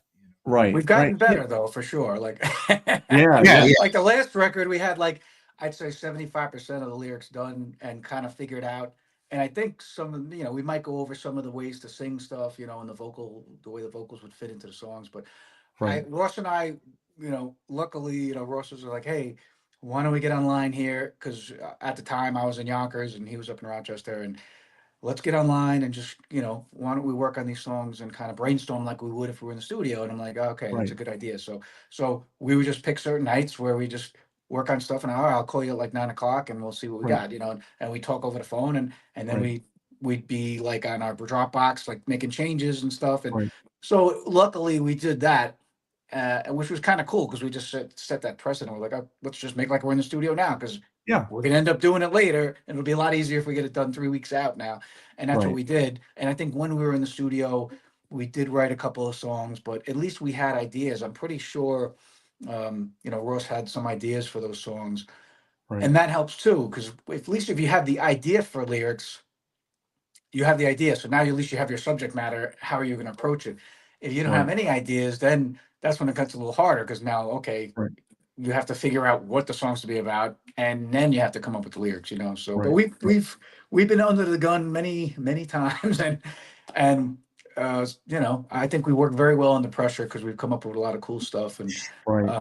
and we've been very happy with what we've come up with. So, now we try to approach it a little differently and be a little bit more prepared, with that aspect of it, Right. because it is, we do need the music, and usually we need all the music to kind of figure out what, even if we have like ideas for the songs, or at least what they're going to be about, the subject Sure. matter, like this Sure. song's about this song's about that, but you need to fit those to the song. And Right. Ross is always good at kind of doing that, like saying, hey, I have these ideas and I think this would go good with that, and, but you need all the songs. So the lyrics Right. are always the last thing that we Right. do fully. We do write parts on our own, and sometimes on a rare occasion I'll come up with stuff as I'm writing the song, and I'll just jot stuff down and say, okay, this song is going to be about this will really work. Right. And then we'll clean it up and work on it later on together. But Right. for the most part, it's usually get all the music together and then kind of take all the subject matter and match it to the songs, and then Right. work on the lyrics. And so it's a process, but it's usually for us the later process, but one at least that could be done in a short period of time if need be. Right. Because when you're writing words, they could be written, and Ross can sing the vocals a certain way, and then we could change the way the vocal pattern is. We could change Sure. the lyric right on the spot, because Uh-huh. with the music, everyone has to know and be on the same page. You know what I mean? You have Right. to know all that, and it has to be timed out. Everything has to be Right. Right. known before you walk into that studio. But Right. lyrics, you have that flexibility with for the vocals and Right. the lyrics, at least Now with us. you all are writing now, right? You and Yeah. Ross?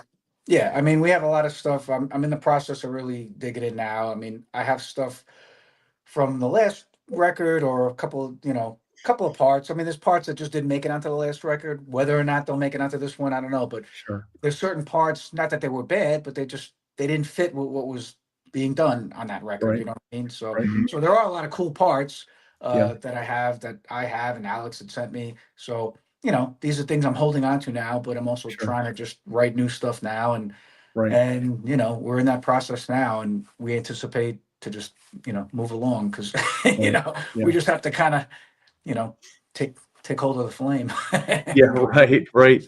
Well, and we kind of jumped ahead, and I know, yeah, I didn't want to put you on the spot with your writing now, but I knew you all were. We've talked about it the last couple of weeks. Different people have asked the question. Mhm.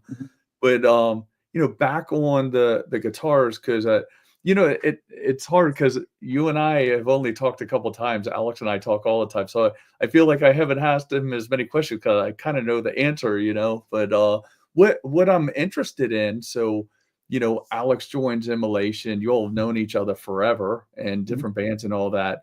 Um, how do you two how do you all play off of each other? Your strengths, weaknesses, do you improve each other? Your playing styles, does it change your playing styles? Uh, how has that affected things?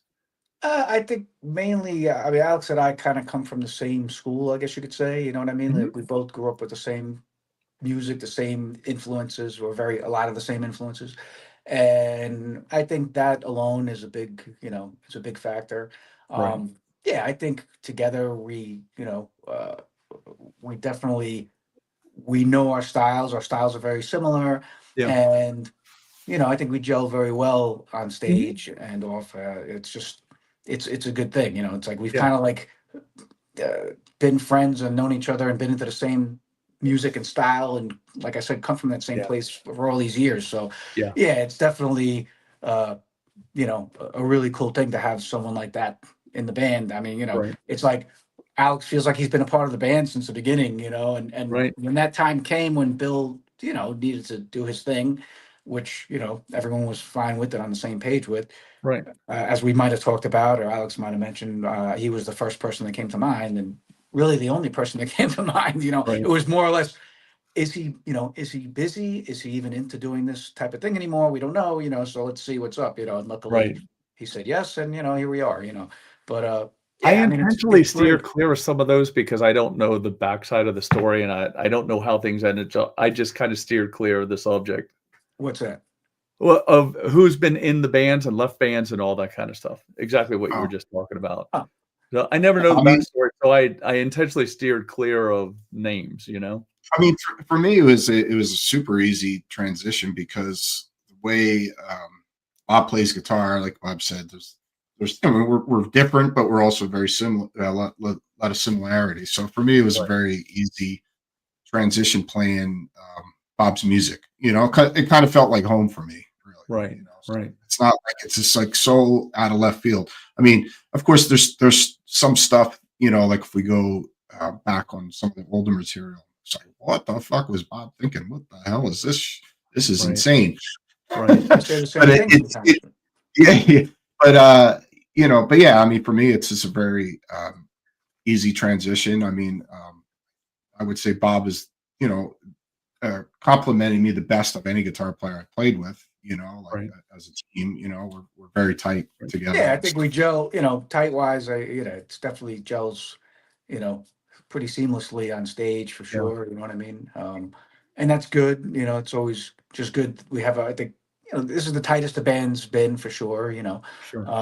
And it's just, it's always good knowing that everyone's, I mean, we never had that problem with Bill when he was playing guitar, but Right. with Alex, I think, we've known Alex since the demo days, and his style, like I said, is very similar to mine. And yeah, it's been working out great. I mean, he Right. does an amazing job, uh, Well, it and he's seems cool. like you all have something pretty special going on. Just as a layman, you all are the professionals, but as a layman and a fan and somebody that listens to music and watches bands and things like that, I mean, like we're you all, and we're all friends, so that's kind of right. unlikely sometimes in other bands.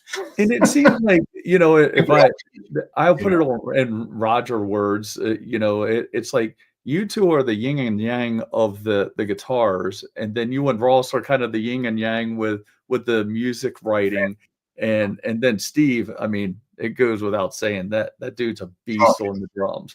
So Yeah, you all unbelievable. truly, the four of you, have something special going on.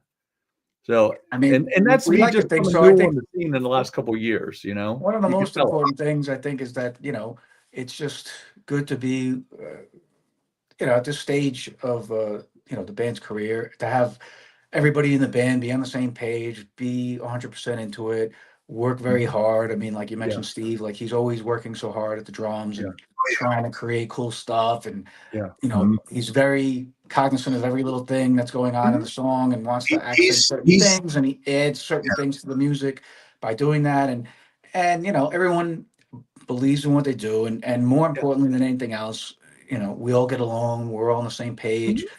We're all, good friends. We like each Yeah, other's company, yeah, and that goes a long way. And I mean, right. goes further than anything else, to be honest.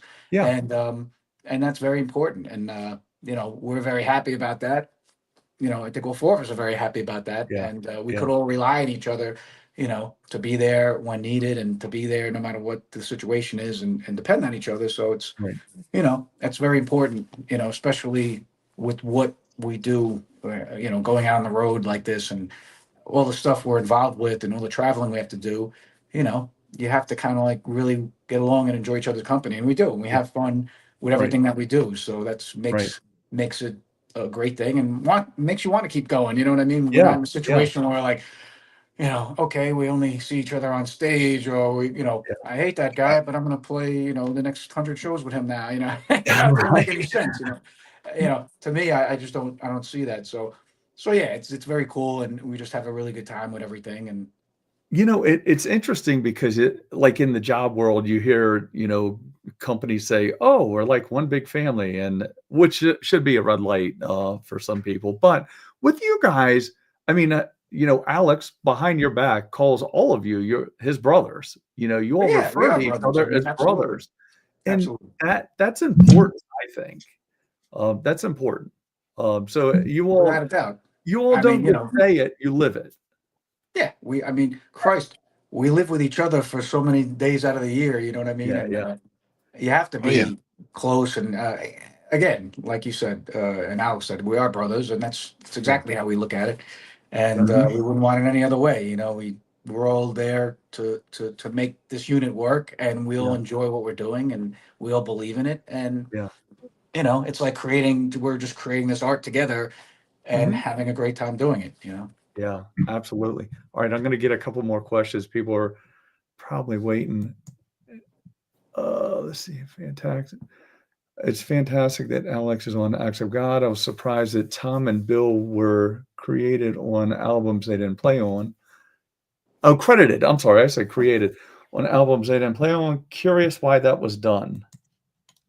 Well, because with Tom, he played on the first record most of the time. On the second record, not as much. He did, but it was there were a lot of times I was just he had trouble with stuff, and I would come in there and just do it, and that's fine.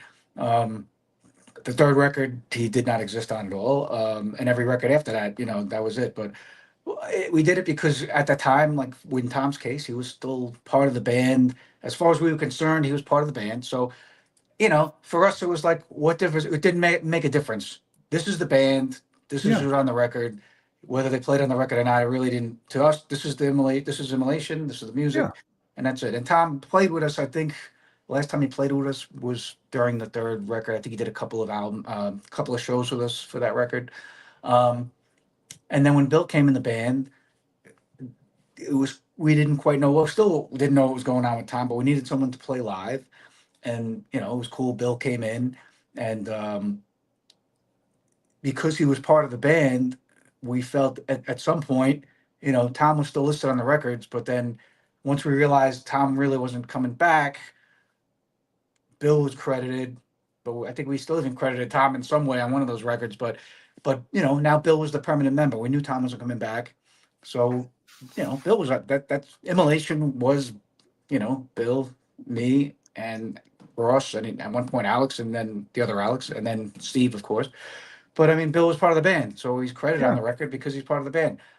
It was almost to me, it was like to us, it's like whose business is what difference does it make? They played on the yeah, record. When you go to see the band, who's playing? Bill's going to be on stage.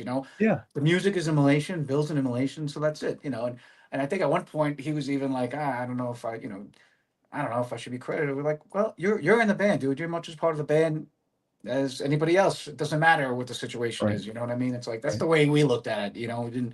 We weren't nitpicky about like this song written by this guy and that guy, and this song by that guy. The solo on this one is this guy, and Right. that wasn't to us it was like, hey, this is Immolation, this is the band. That's it. And that's Yeah. the way we've always looked at it. So I mean, I think when Alex was on the Atonement record, right, Alex? My name's on there. I don't play on Right. So his name's on the record. He Yeah. joined the band after the record was recorded, but but he was part of Yep. he was coming out on, and at the time I remember we were like, we still weren't quite sure what was going on with Bill. And Bill was just like, no, no, no. He's just like, you know, I'm pretty sure this is it for me. It was just a personal thing for him. He just didn't want to do Sure. this anymore. But we weren't quite sure where his head was at that time. And he was just like, no, definitely Alex is going to be the guy now. So yeah, and he was happy once he heard we got Alex. He was like, "Oh my god, that's awesome! I didn't even think of Alex. That's the perfect match. He's the Yeah. perfect because Bill was actually trying to figure out who we could get because he really didn't want to leave us hanging, you know. And Wow. we didn't feel that way. We just felt like, look, you want to do something now. It's a different part of your life. There's nothing Right. wrong with that. We gave him the Right. option. We said, look, you're welcome to be in the band for as long as you want. You know, you let us know what you want to do and when you want to do it. And he was like, Mhm. you know, I always wanted to play Australia. So yeah, I'll do those shows. After that, I'll bow out. And we're like, all right, cool, man. You know, it's like, so it wasn't like a negative thing with Bill at all. No. You know, he just had a different direction he wanted to go in, and that was fine.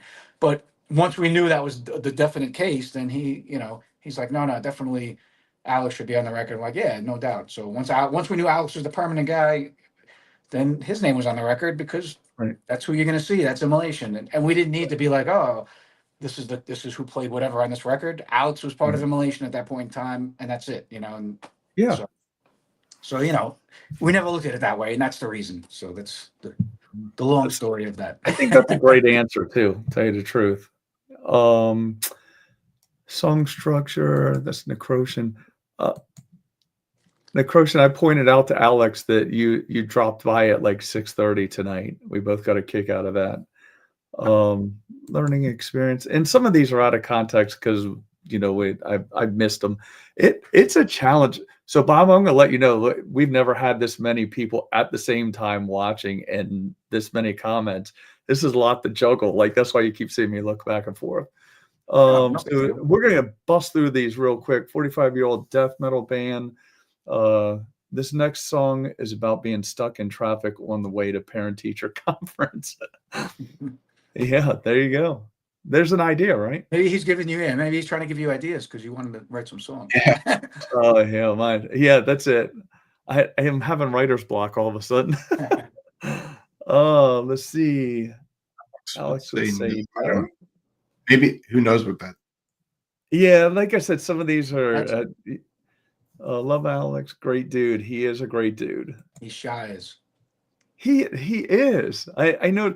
You know what? So I have to go back and watch all these and then put chapters in them, and I'm like, God, I talk a lot, but it's not. He doesn't talk a lot. He's kind of he's a little bit reserved. We want to hear more about the guitar pickups and parts. We will hear in a second. I'm trying to get there. How do you like using? Let's do it. All right. So I'm gonna blast through these, and then we're gonna come back to your gear. And then I know you probably don't want to sit here and talk. I knew you weren't. I picked up on that vibe because you made fun of Alex and I in Richmond. Oh, what, on the gear thing? Yeah, because I had just Yeah. became a dealer for somebody. He goes, "Here they go." I was like, "Did I miss something?" It was like 5 we're minutes just jealous. after We don't know what the hell we're doing. That's all. no, y'all are making it happen is all you need to know. Alex, what's the difference between? Oh, this is good before we get into gear. Alex, what's the biggest difference between playing an incantation versus immolation songs? Well, it's very different. You know, it's funny bring that up because I hear always like people like immolation, incantation, but you know how similar the bands are, but musically very different.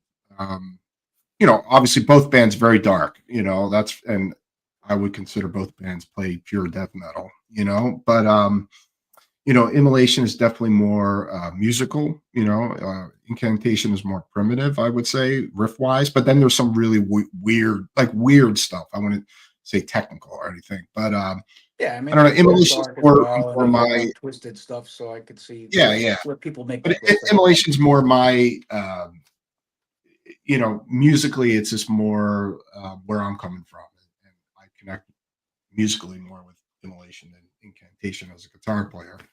But yeah, I I mean, mean, we got very you know, a lot of people would, you know, compare us to different bands back in the day too, because sometimes that's all they know. So they're like, oh, that band, they don't know how to describe certain stuff. So, you know, yeah, yeah. both our bands are definitely very dark and, you know, Mhm. deal with a lot of dark subjects and everything, and or definitely have that twisted dark sound. But, you know, stylistically, you know, definitely they have their own style. We have our own style. But, you know, some people don't know sometimes what else to compare it to. So that's what they do. You Right. know? Yeah. Yeah.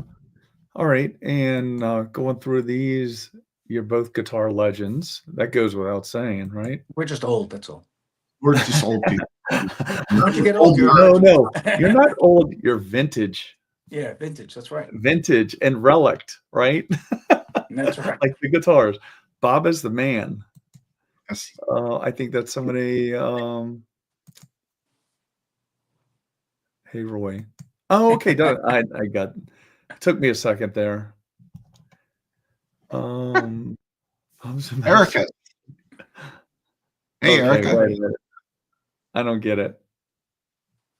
Nice. He's, Hello. he's Oh, gotcha. I thought we moved on. All right. Not only one of the darkest and heaviest bands, but also one of the nicest, friendliest, and inspiring bands out there. Keep it up. Yeah, definitely. Immolation, some of the best dudes in death metal. Thank you. Man, this has to be pretty flattering, huh? That's her. Trying to read them as you're putting them up there. Yeah, well, some of them, if you see me click through it real fast, that's because they're talking with each other. Yeah, that's fine. Yeah, I think it's actually really cool. One day I'm filming Immolation in 1990, and the next, and it's 2025. I'm reliving my death metal past on Crazy. YouTube. Yeah. Well, it's like the book, when I started reading the book in the beginning, it brought me back, and it's just funny how long that was, crazy. Yeah. It is crazy to think about. Yeah. The most far technical and almost weirdly fashiony at times versus ODSM primitive groovier style. So, all right, that's all the questions. So somebody wanted to know about your gear. So you all use similar gear, Fishman's, LTDs, ESPs. So what's our thought? They asked what we thought of the Fishmans. What's that? Well, the Fishman pickups were probably, to me that, and I mean, I did know about EDH and certain PV amps back in the day, but Alex, he made sure we were using some EDHs, so that's good because live, I mean, they've been absolutely phenomenal. The Fishman pickups, we went to NAMM back in I don't know if it was 2019 maybe or what year it was, but we went to the Fishman booth and we learned about those pickups, and Ken Susi was working there, and he was like, hey, like check this stuff out. And once we got to check those out, it was like, wow. And I think the first experience we had, I think they were in that guitar that you had when we did that European tour, right, Alex? Yeah. I got yeah, we were doing sound check, and I was just like, our sound, because I think you got that guitar in Europe, and if they shipped it, that was your first time you used it, was in Europe? Yeah. It was in Germany. I think we were on tour with Vader, I think. And actually we did sound check. I plugged it in. I can hear that I liked what I was hearing right away. And our sound guy at the time actually pointed it out, like, oh, there's a big difference between your guitar and Bob's guitar. And Bob had the EMGs in there, which are great pickups. Oh, they're great. It's just once I heard the Fishmans, though, I was like, wow, there's something a little different. And the Fishman was a pickup that I was actually looking for, because I was actually thinking of going passive, because I felt the EMGs were just kind of one-dimensional and fuzzy, and I wanted something with more clarity, what you get out of a passive pickup. Yeah. But the Fishmans, I felt had the power of an EMG, of an active pickup, with the clarity of passive pickup. So especially with Immolation, compared to most death metal bands, we have a lot of chords and things like that. So if that doesn't come across properly, it's just going to sound like mush, So it's a busy. A lot of it can be busy one way or another, whether it's notes or chords. And sometimes it's basic, but when you have those busy parts and the speed with the drums and so much going on, the clarity definitely helps a lot. And when we heard those pickups, we were like, wow, this is definitely makes a big difference. And I think I had, if I'm not mistaken, I was using some of those newer EMGs that had they were more of a passive version. Oh, the 5766. Oh, okay. if you Yeah. say so. Yeah. So I was using those, and that's what I ended. I started like Alex said. I would lean more toward the passive stuff, and Yeah. just put a little extra either power or distortion to those because I felt a lot of times that they sounded better. There was better Right. sound, but yeah, Right. the Fishmans, the modern Fluence ones. Once we got those kind of like had that power Yep. and that that you wanted for the actual distortion, but it wasn't overly distorted. It wasn't Right. noisy, and yeah, it was a game changer for Yeah. me. And I know Alex, and it was very cool because you're playing. You have the clarity along with the power. So it was very Right. cool, and together with the EVH, amps, it's Oh like yeah. probably the best sound we've had live Uh, to date. Right. marriage made in hell. Yeah, I mean, it really, and not to mention the ESP guitars, which we've Oh both yeah. been playing for a while now. Alex longer than me, but once I got on with ESP, yeah, it was Right. definitely my favorite instruments I've had so far, and they're extremely reliable. The LTD guitars, the other ones, the regular ESPs, the E2 versions. They're very comfortable. They're extremely reliable, which to me is one of the most important things. Um, tuning everything for me, I get the guitar out of the factory. I'm just like done, and I know that you guys think differently, but I get that out of the factory. It's on point. I rarely Yeah. have any issues with my guitars. Yeah. Ask Alex. Alex sometimes he'll be doing all sorts of stuff with his guitar, and then it's like, God damn it, I can't get it going tune. And I'm just like, look, I just pulled that out of the case from the airplane. But it's done. So sometimes the factory thing, works for me. Yeah. I know there's suggestions Alex has made, and there's definitely a couple of guitars I'll probably have coming your way, Roger, to have Yeah. Yeah. the pickups put in because I have a couple of guitars that still Mhm. are in need Yep. of the Fishmans, so Definitely. that'll be happening in the future. We Um, also have to introduce you to FU tones. Yeah. Yeah.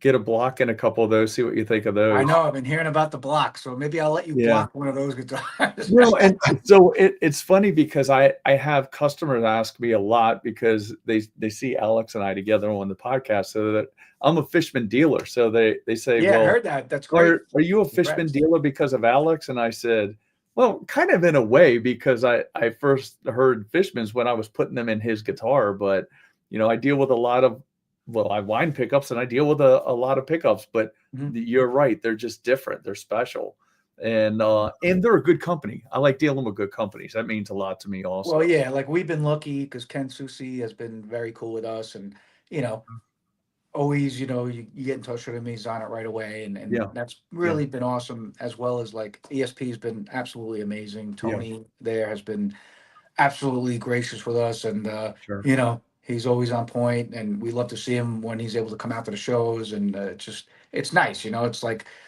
we become friends with all these guys, and they're just very cool right, people, and they love what they do too. So it's very cool, right, and that makes right, a big difference. yeah, And yeah, the quality of both their products are amazing, right, and like I said, it's just the dependability that you want, and you yeah, know I'm unique to the show because I'm not a big gearhead. You know what I mean? Like right, I'm the plug and play kind of guy, and over the yeah, years I've learned a little bit here and there about what works and what doesn't work.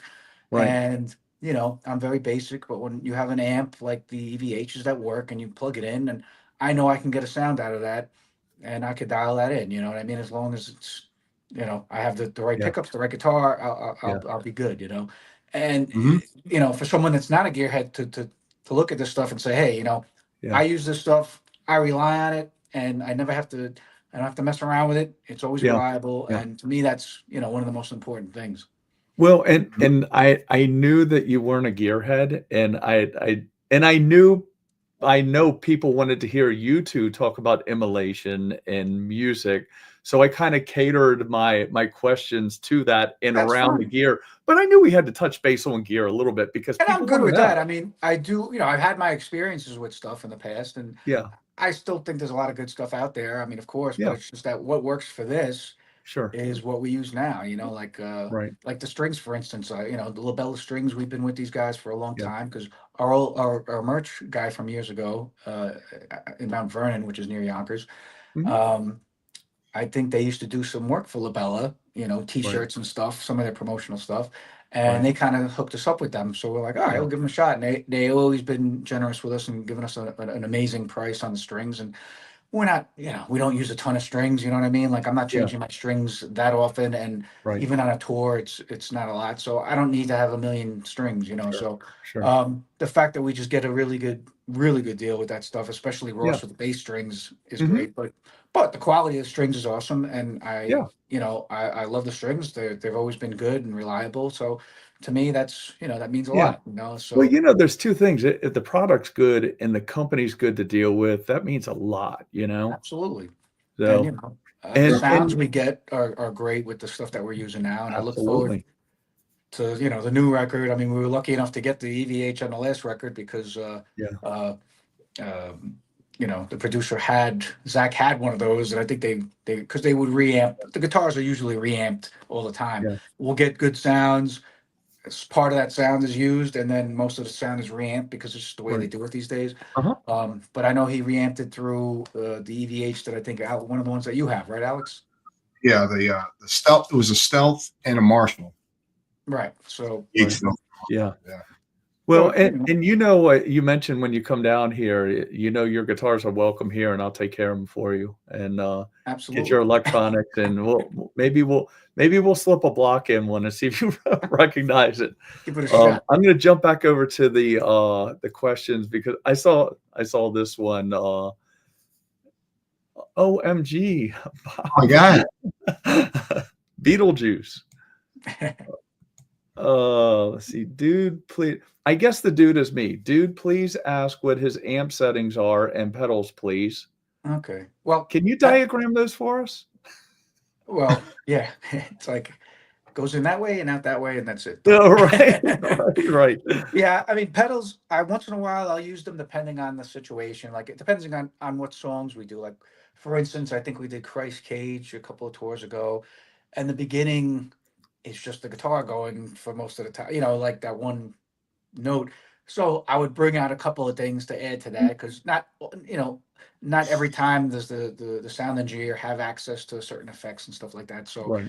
um, I'll just make it easy and I'll just have something with me and it's stuff like that I'll use it for or other parts. Like I know we did Harnessing Ruin on another tour and Alex and I would both come in with the part, but then when Alex has to go into the rhythm hits, I would switch over to like an octave pedal. And Right. the one I had was just your common old school Boss octave pedal, Um, but that was so I could create that sound still going while Alex was doing the rhythm parts. Right. Um, Right. but most of the time, I don't use too many pedals. Settings wise, the only advice I could give over the years is that less is more when it comes to distortion. When you're Mhm. trying to create. I mean, look, this goes for what depends on the sound you're trying to create. Sure. If you're a band that's playing open chords on a regular basis over slow drums, then yes, you can put a lot more distortion on, and you could create a certain type of sound if you're looking for that. But in most cases, I've felt even with that kind of stuff, for me personally, um, I found that less distortion is more. Like you want more volume and a little less distortion. So when you can compensate more volume with less distortion, because when you're playing with you're playing in your bedroom. Yeah, this sounds amazing. It sounds all distorted. It sounds like it sounds really cool. It sounds dark. It sounds this. When you go play with the band, though, it sounds like a transistor radio. It's like it doesn't quite come across the same way when you're with a group, especially live, everything has to be articulated. You have to hear everything. So you kind of need space for that. So in order to, if you have two guitars playing, you want those guitars to be a little clearer so you can articulate what they're doing. And you're not going to notice that maybe it's a little less distortion because they're going to be stronger and they're going to be more Yeah. solid as opposed to more flat, Right. And We already have hot pickups on top of it. So you have a Yeah. hot pickup, and I would Right. say probably the gain settings, and it depends on the guitar too, because sometimes some guitars sound a little bit more distorted than another one, even though you have the same pickup. So I would say our gain settings are both of us are probably can go anywhere from 4 to 6 at the most. very Yeah, high it's S. usually just, keeping that gain and distortion lower. And, it's almost like, if the way I look at it, if this is your this is your volume and this is your distortion, it's kind of like I usually go more like this, where it's like the volume makes up for more of the distortion. I try and start at the lowest point with distortion or gain and then slowly bring it up to where I need it. On Right. occasion, depending on the stage or whatever, or what I'm hearing, I'll notch it up a little bit if I need to make it, you know, it's Mhm. mainly for the solos, because that's what Right. if I'm hitting solos and something's not quite hitting during sound check, I'll give it a little extra gain. But for the Right. most part, I just, I think it's just a good way to go when you're playing this kind of music that's very involved, and is the instruments, which sometimes the bass, sometimes some bands have even distortion on the bass too. So, Right. when that's the case, it's hard to get that more solid of a sound. I just feel for us, a more solid sound is kind of more volume, less gain. So that's And probably the biggest advice I could give to anyone that's looking and for we don't. advice to what a death metal band or a Right. band Yeah. that's kind of busy can And we get don't we gain. don't use distortion pedals either. I mean, I haven't used a distortion pedal probably since 1992 or something. Yeah, You know, like it's it's I just use straight into the distortion from the amp. Like when you have the right amp, like I mean, there's a number of amps I could get a good sound out of. I just find EVH is definitely has been the optimum, especially for the live. Absolutely, for sure. Mhm. And yeah, it's just having the gain of the amp. Using the amp. I think the less you use, I mean, look, that's just a player I am. I mean, I've seen Yeah. players go out there with, they have their amps and they got like pedal boards and all sorts of shit on it, and they do amazing work with that, and that's great. It Right. just depends on what. It's just everyone's different. Everyone's got a different Right. style. Me personally, I do like some pedals, but sometimes I shy away from them because I know what I do live. I know how I am live, and sometimes it's distracting to me to have to go over to a spot if there's a Do part a that's going tap to hit a dance. pedal, and like I Yeah. kind of lose, I kind of lose my my focus, sometimes, it's a little Right. harder. You're paying more attention to the technicality of it than the actual music, you know what I mean? For me, Yeah. that's just my Yeah. personal thing.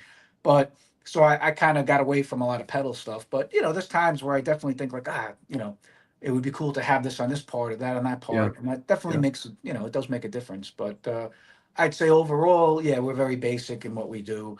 I just try and stick with the amp and go by that. Once in a blue moon, you'll pull out a pedal if you're at a festival or something. You don't want to take a chance. You'll have your distortion or heavy metal pedal in your case, just Yeah. as a backup in case they give you one of those amps that it's not a real high gain amp. You have to kind of like compensate. But Mhm. but that's pretty much it for the most part. I mean, I'm very very basic with that kind of stuff. Yeah. Yeah. All right, Necroshin, I think I think Bob answered this question. We're good there, right? If we're not, just throw it in there and say you need better clarification. Death metal I think this is Roy, right? Yeah, yeah. Roy, Right. I hope I'm doing okay for you tonight, buddy. Thanks for joining us. Beetlejuice did rapid fire there for a couple minutes. How did they set up their amps? I think you covered that adequately, right? Yeah, and I think also it's everyone's everyone has their own unique thing. Like it's how your settings are. Like everyone likes something a little bit different. You know what I mean? Like, yeah, I could suggest, okay, this is what I do. I like less gain and more volume, more power to compensate when Yeah, together with other instruments. But everybody's going to be different, and it's the way you dial it in. It's your own personal way of dialing stuff in. Like, yeah, it's hard to say that that's going to work for somebody else. I don't know that it's going to work for someone else. I just know it works for us, and what I could suggest. But yeah, I mean, everyone has different equipment. They could, like, I know, like, if you give me three different high gain amps, I'll probably be able to dial in something that's going to work for me. You know what I mean? But it's knowing what you're looking for. You know what I mean? That's part of it, is kind of having that understanding. I mean, and yeah, you can't overthink it either, especially if you're in a live situation. You're at a festival. It's like, okay, today you have, the Peavey. Today you have a Marshall. It's like yeah, you just have to kind of. Sometimes I'm figuring out how to use the amp because I'm not one that works with a lot of equipment on a regular basis. So yeah, you'll have some like new high gain Marshall amp, and I'm like, all right. boom, boom, boom. How do I do this? I'll ask the guy on stage. So where am I? I'm on it. Okay, good. All right, I got it. And then I'll dial it in right there and figure it out real quick, like 10 minutes before we go on stage. But it's knowing kind of what at least your area of sound is that you're looking for. You have to kind of at least have an idea. I think that helps going into a situation like that anyway. Right. Yeah. Now, Beetlejuice, I saw, I just kind of fanned through him while he was answering your last question. I think he covered some of your questions, but I'm going to jump to this one here. But if he didn't adequately, a certain scale to craft riffs, is that the one you're talking about? Yeah, this is so I jumped some just to let you know. There were some other ones, and you answered those, so I just went to this one because it's different. Right. Yeah. I mean, definitely not. I mean, there's no particular scale in a sense. Like the only scale I've ever learned really, there was like the pentatonic scale I learned when I was younger, and that was just to get the basics. That's kind of like the baseline of doing solo work for solos. Right. And with that, I was able to learn, Metallica solos and things like that. It just gave you the basics, and then you have to pick up on it yourself. But that gives you the idea of how to solo, so to speak. Right. And then maybe a couple of other little scales I learned out of the guitar grimoire books, just to try something different. It's usually solo work. Not that I've done that recently, but to me, if I wanted to maybe try, forcing myself into a different type of scale work just to see where it goes. But I haven't done that in years. Usually I'm writing solos like I do riffs. They just come out, it's like you just like, all right, I need something that works for this. And you just kind of go for it. And I work on solos possibly like I know Alex does, almost like it's like a riff that works for the song. So you kind of tailor it. It's done a lot of times on the cuff, so to speak. Like the last solos for the last record, Alex and I got together. I did some, and then I went down and drove down to Alex's place, and we recorded his stuff down there too. And so I did some more down there, but it'd be kind of like feeling it out and seeing what worked and what didn't work. And that's kind of the way we would work on the solos. Sometimes, like Alex had an idea for one of the songs, and he already had that pre-done.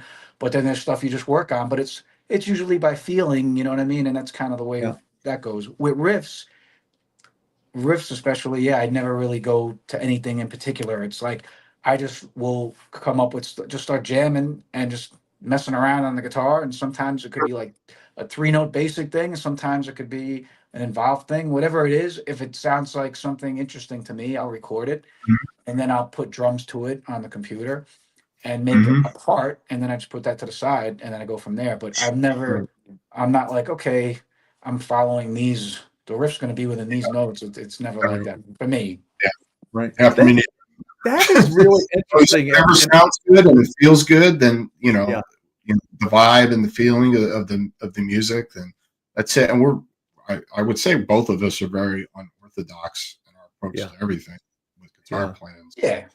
But you all, and I just recently found this out, you all use a lot of jazz chords though, right? Jazz-ish? I'll use a chord and then I'll be told what it is. Oh, that's the diminished 7. I'm like, oh, okay, cool. Like I played them before, and I've learned them like that when I was younger. Like I learned a couple of chords, obviously. But sometimes I'll just mess around with stuff, or maybe I'll find stuff, but I'm not really thinking about it. I know I've learned those chords, and I don't think of them as this, that, or the other. It's whatever sounds like it makes sense. I'm going to tell you, if there's anybody young watching this, listen to what they're saying, because I'm a perfect example of overthinking shit. And I overthink stuff and try to, well, let's do this in the harmonic minor. Let's do this and this. And there are more. So a good friend of mine here that's a phenomenal guitar player and guitar teacher, he said, some of the biggest stars out there and some of the biggest guitar players, they don't know that they're playing this diminished chord or whatever. They just play what sounds good. But they're hearing it though, you know what I mean? Because they're hearing it, exactly. I hear the difference. I'll hear, like you're talking about, I'm going to try this, that, and the other. Like I'll do notes and I'll throw stuff behind them. It'll be an octave. It'll be whatever the other thing is. I won't know what to call it sometimes, but I'll understand it. But I just look at it. I look at it by how it sounds, not so much the technical aspect of it. But people that learn technical stuff, I mean, I think it's a good thing to learn technical stuff too. How to read music, how to know the chords and know that stuff. I think that's very important and good for anybody. But when you're approaching the songwriting, take that experience, wipe that away, and just go with what sounds musically good. But to me, the more knowledge, the better as far as that goes. I mean, sometimes I think like, wow, I'd like to learn a little bit more, than I know now. And you could always learn no matter how old you are. And there's always something to learn. But I feel like, yeah, I'd like to know a little bit more about certain things. So yeah, I mean, it's definitely cool to learn all that stuff. Right. But if when it you're writing sounds good music, and it don't works, maybe don't be so technical about when you're writing. Yeah. Then that's when you have to let emotion and feeling take over, and more of that as opposed to the technical aspect of things. Like don't say, okay, because this is this, it needs to have this. It doesn't really, you know what I mean? It's like you could go wherever you want with certain things. There's no scale you need to absolutely stick to all the time, or there's no set of riffs or chords or like a pattern you need to use to create chords. Just try different things and just go for it. And I think the important thing is to go for it and be like, as soon as you hear something, oh, that sounds interesting, record it right away, because you might not go down that path again. And there's a lot of stuff I've done like that. Either I'll record it when we're doing, like, for instance, solos is a good example. When Alex and I are doing solos, it's like, oh, that sounded cool, and it'd be like, oh, did it? Yeah, okay, well, let's listen to it again. Wow, that sounded good. I don't know what I did, but I'll figure it out later. But it sounds cool, and that's how it works. But when you're writing a riff, you definitely want to catch that, like, oh, as you're playing it, you're like, oh, that sounds cool. Let me keep playing it a couple times. Let me record it right now, because if I don't, I'll forget it in 5 minutes. It'll be done. So it's important to kind of like have that recorder. Whether even if you do it on your phone, sometimes I've had to do that because I haven't had my computer set up, and maybe I'm rehearsing for a show, and I'm just kind of like not really, I don't have my maybe I have my computer up, but I don't have the program open, and I'm not going to go through all that just to record one thing. So I'll pull out my iPhone and just like, I'll play it so the iPhone picks it up, and then I'll mark it on my phone just so I have it to go back to at a later date. So yeah. All right. More. I'm trying to keep up with these comments. Is multitasking at its best. I think that's a duplicate. Alex loves the wah-wah pedal, which I found that blew my mind when I heard that the first time. There's some, it's funny because in the metal world, it's easy to stereotype. Once I joined Immo, I stopped using the wah-wah pedal, but I actually did use it for one of the songs on the new album. But maybe I'll use it for the next one. Yeah, I think it was in what was it? I love the wah pedal. What song is it? I don't. God, and I'm thinking like, oh, let me help you out here, and I'm like, oh, I know the song, but I can't think of the name now. Well, it's funny. I'm still thinking of numbers, like the titles to our songs. Yeah. Well, it's like numbers still. I'm just like, no. Well, I think the challenge, the challenge is on the next album, you both have to use a wah pedal. Yeah, in one of your songs. We'll see about that. Alex, there was something we talked about a couple weeks ago with Cattle Decapitation. What is the song Christopher Cross? He said Bob has to work in a Christopher Cross cover. Cover?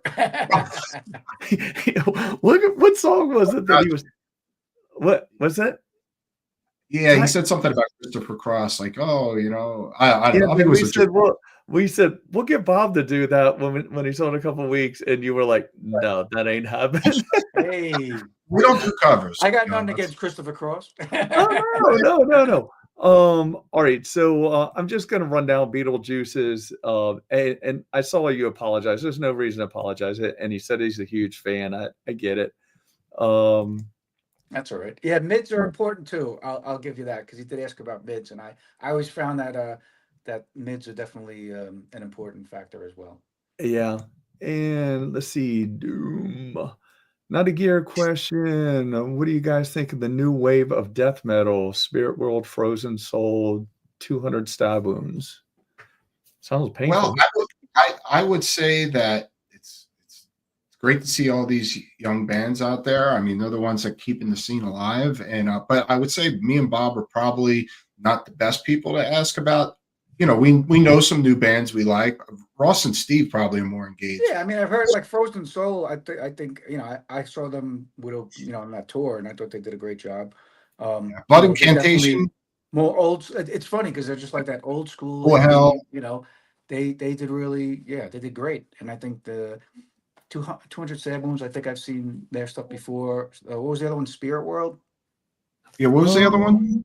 Hold Frozen on. Soul. I get Spirit them, World, yep. honestly. I don't know if I was as familiar with them. Yeah, I'm not as familiar with them. But yeah, I mean, look, the newer bands are definitely taking a lot of the old school stuff. I think 200 Stab Wounds is a little different definitely than Frozen Soul. I think they have a different kind of more a different type of thing where Frozen Soul is more like the old school death metal stuff. But Right. the fact is that a lot of these younger bands are definitely, bringing more of that atmosphere back. So many bands out there like Mortiferum and, obviously Blood Incantation. The Blood Incantation's got the whole different thing going on, which is really Yeah. great, mixing death, thrash, and like, Pink Floyd all together, and it's awesome. Yeah. So it's just cool because there's a lot of these bands coming out where the atmosphere is good. It's dark. It's more atmospheric as opposed to just heavy. You know what I mean? Because there was a period where I think there was a lot of the just overall heaviness. You know what I mean? It was more brutal and heavy and a lot less atmosphere. Whereas now there's a lot more of that old school feeling coming back into a lot of the new bands, Yeah. which I think is very cool. Right. And for us, that's what we kind of grew up with. So it's kind of cool to see that coming back. Which is great. And there's a lot of Yeah. good young bands out there, and I think that helps the scene. The scene's growing. It's like it's on fire now, which is great. And like we talked Right. about I like it. earlier. Yeah, like how I get turned on to it is this: we'll be on tour, say, with a band, or like Absolutely.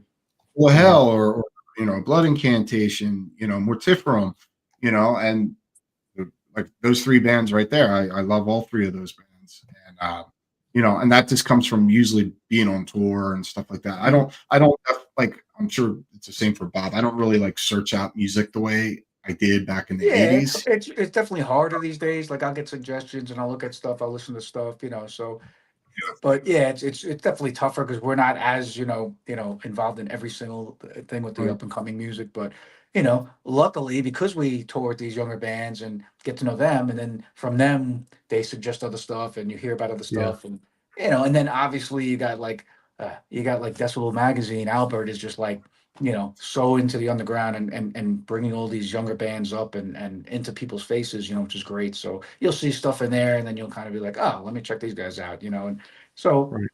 it's cool. It's we're not quite super into all the new stuff, but we try, we try when we Right. can, and we're lucky enough to be involved with a lot of younger bands and a lot of younger Yeah. people where we, if there's something cool out there, a lot of times it does cross our path, and we listen to it and check it out. So it's cool. You said you listen to That's other stuff. What is something that people would find that and both this question is for both of you. What would somebody find it interesting that you listen to? I don't know. non-metal. What's Yeah, that? not metal. No, Not that's what I oh, figured. I'm, Yeah, I'm, most of the stuff I think people would. Yeah, well, of course they think you're listening to metal all the time, which we're not. Yeah. So yeah, I mean, I love everything from Muse to Depeche Mode to uh, there's so many different things. I mean, Linkin Park. Like I listen to everything, whatever I Yeah. feel I like.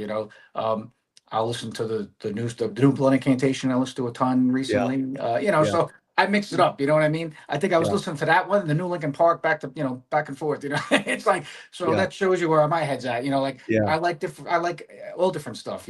I like the oldest stuff too. You did the old school music, like I know, like Alex likes. I mean, we're pretty open minded when it comes to music. I Right. mean, I think even Steve is now listening to some older stuff now. So Yeah. he's starting to.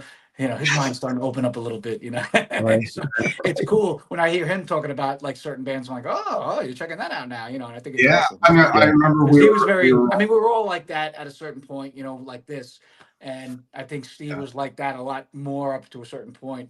And Right. he's still particular, but it's cool. I see him opening up to a lot of different things now, which is very cool. Right. And but I mean, yeah, look, music's a personal thing. It goes by your mood, yeah, what you're in the mood for, what Yeah. you like, what you don't like. I mean, I could like what you usually like. find something good in a lot of different genres. There's certain genres I don't like as much as others, but there's Yeah. always something I like in them. Just Right. maybe I don't follow that genre, but I hear a song and I'll be like, all right, this song's cool. I like this one. Yeah. But I don't put up walls around different things. It's like Yeah. if I hear something I like it, I like it. I mean, Yeah. Yeah. Alex? Wow, there's tons of stuff. I mean, my favorite music is probably the 1970s, to be honest with you. You know, that's the stuff I listen to the most.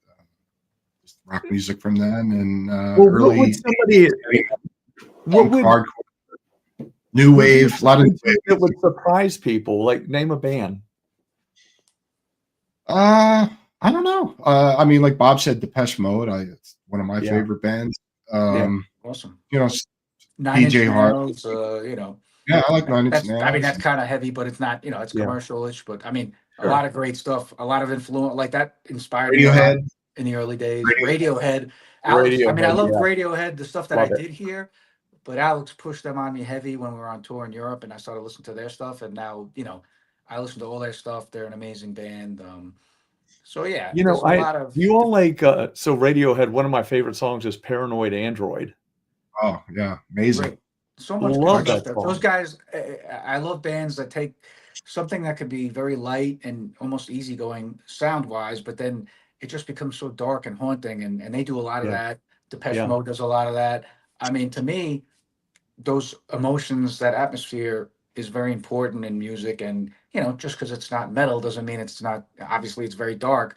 And sometimes it can be heavy in certain aspects. Like Yeah. getting back to Depeche Mode again, they have parts that are just like, sound so weird and dark and heavy. I, honestly, sometimes, you know, Right. with the way they design the stuff, and it's Oh, like, yeah. not all of it, but I mean, it's always got a dark tone, but some Yeah. actually becomes heavy at some point, you know? Right. Right. I think it's been interesting for me, especially I watched the episode, what is it? What's in My Bag with Blood Incantation early on. Okay, right. And some of the stuff just blew because again, They got me. I'll tell you, they know about so much stuff. Yeah. Like Yeah. the guys at Blooding Can, like, you know, like even the last tour we did with them, they were like playing all kinds. Like at night, they would like, oh, we're gonna put this on, and which was Yeah. cool because they were turning all of us on the stuff that we should have known that was like maybe around in the 70s. And it's like, Right. Oh, they are just Nerd. like a library of information of music, Yeah. especially the stuff that the old stuff that they listen to and present to us, and I'm just like blown away, like wow, or, you know, damn, I'm so surprised that they're all into this stuff, you know. It's very Yeah. cool, you know. And they, Yeah. like Alex said, they pull up some YouTube stuff. You know, we were one of the last tours, we shared a vehicle, so it was nice. We were just like hanging out, and they'd put, you know, on YouTube on the TV, and it would be like Uh-huh. these old 70s bands just jamming, going on those long jams, and Yeah. it'd be like, yeah, or you know, maybe you heard of these bands, maybe some of them we didn't, but Yeah. they knew all about them, you know, and they knew all the Yeah. details and all the stuff, and so Right. very cool to see, you know, people from the Well, and I could tell younger you, folks into all that older stuff. It's great. yeah, that is interesting. And I think most people think that death metal people only listen to death metal. And I was one of those people. Like there's been some stuff that Alex, early on when Alex and I first met. First of all, when we first met, he brought a guitar over and he said he was in a band. And you know, I'm a musical mutt. I listen to pretty much everything. If it sounds good, I usually don't even know who it is. I'm just listening. So I'm not as in tune, not an encyclopedia like Alex is by no means. But Alex, you probably remember this. He came over, he dropped it off. We had no clue who he was. Talked to my wife and I. He was super cool, super laid back. And when we walked out, you had Cynthia and your mother-in-law, and she was a baby then, and you were going to Costco. And I think I said, "You're a death metal guy. Doesn't Satan deliver your groceries?" You get so stereotypical, but Yeah, then he started okay. telling me, like even recently, he blew me away. There was something he said he listened to. I was like, wow. But I know he's a big Pink Floyd fan and all that, and I'm into Moody Pink Floyd. Blues, maybe. I think Moody Blues. We were like, oh, you like the Moody Blues? Moody, Oh, that's who it was. It was Moody Blues. He blew They my got some good mind. I stuff. was like, "You listen to Moody Blues?" He said, "Yeah, an old Moody Blues." I was like, "Yeah, that's me right there." So, but yeah, I think people. That's why I always I ask mean, that don't get me question. wrong, they are out there. There's plenty of people that, you know, they listen to what they listen to. That's all they want to listen to. And I there's plenty of found people that. like that, and that's fine. Look, that's fine too. It's just, you know, to each his own. But Yeah, yeah, I'd say probably more so, you know, with especially the bands. I would say, uh, I think, yeah, there's a lot of tastes other than what, is being played all the time, because Yeah. got to know a lot of bands over the years, and yeah, there's so many guys that'll be like, yeah, I don't listen to this all the time. You're like, yeah, me neither. It's like, and that's fine. I mean, there's nothing wrong with Yeah. that. I mean, we all, But obviously, we love what we're doing. We love the music. We all grew up with everything from Maiden and Priest to Slayer Yeah. to, Metallica to uh, heavier and heavier stuff. But yeah, I listened to Led Zeppelin back in the day. I still love Led Zeppelin. Yeah. I'm not going to play Led Zeppelin in Immolation, but Right. I still love that stuff. You know what I mean? Right. And sometimes, maybe you can incorporate. I mean, look, again, Blood Incantation, they take all the stuff from that era and they're making it work. You know what I mean? And they Right. create their own Right. version of it, and it's amazing. So no Right. one says it can't be done. I'm just saying, like, there's plenty of music that's out there that you could just listen to, and then even if it's just inspiring to you, it doesn't have to Right.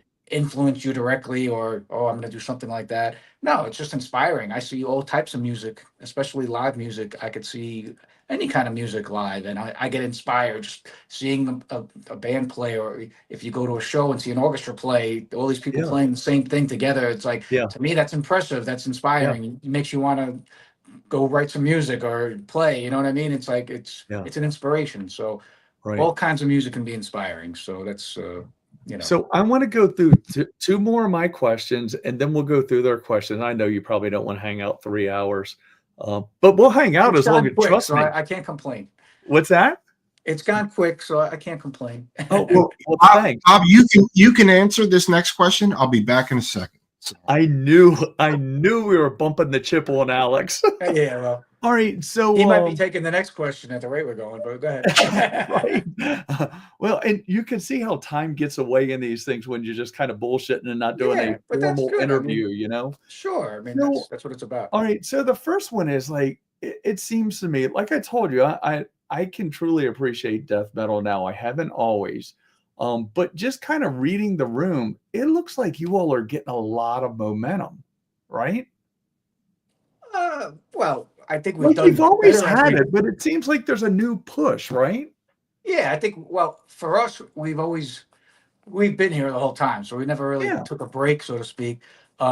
We just kept going at what we love to do and just kept pushing ourselves. And I think over that time, I think we've improved things a lot, especially over the past few Yeah. years. I think we just got to a point where, to me, like Atonement was that record where I think almost like, okay, we kind of got it now. Like, I Yeah. really know what works and doesn't work now. You know what I mean? Like, I Right. think, Yeah. and I think that's where we got to that point. And these last two records, I think, have been some of the best stuff we've done. Not, I love all the old stuff, but I'm just saying, it's Yeah. like, as we go forward, I feel we're at least improving as we go. Right. And that's all you can, Well, but I think so, and maybe I But because- phrased that incorrectly. sorry, to get to your question. Yeah, I'm sorry. I As we're didn't. improving, I think because we've been around so long, the Yeah. scene has had its ups and downs, and now the scene is having its ups. And I There think you go. because we've gotten better over the years, I think, and because of where we were at as the scene was getting better and more, people getting more into the music again, because Right. the scene's on fire, and I think we're doing better. Yeah. We've gotten, we've improved upon a lot of things around us. Just having, like a new booking agent, like we have, for instance, Yeah. over the past couple of years since 2020, those things make a lot of difference. You know what I'm saying? Yeah. It's like, I Yeah. think we've gotten to our highest point. Yeah. We've gotten a lot of things around us to the highest point. Right. And I think and then the music's getting back to a higher point. I think all Yeah. that together has helped us for sure. It's Sure. always been, it's always been up for us. It's always just how small increments, but it's always gotten, the way we've looked Right. at it, things have always gotten better for us. So Yeah. there's no complaining about that. I mean, we've been doing this for years and years, and things have only gotten better. So if Right. things are getting better and we're enjoying what we're doing, and now we have the best people, we have the best people Yeah. around us, everything's, in a good place, that only means better things, So Right.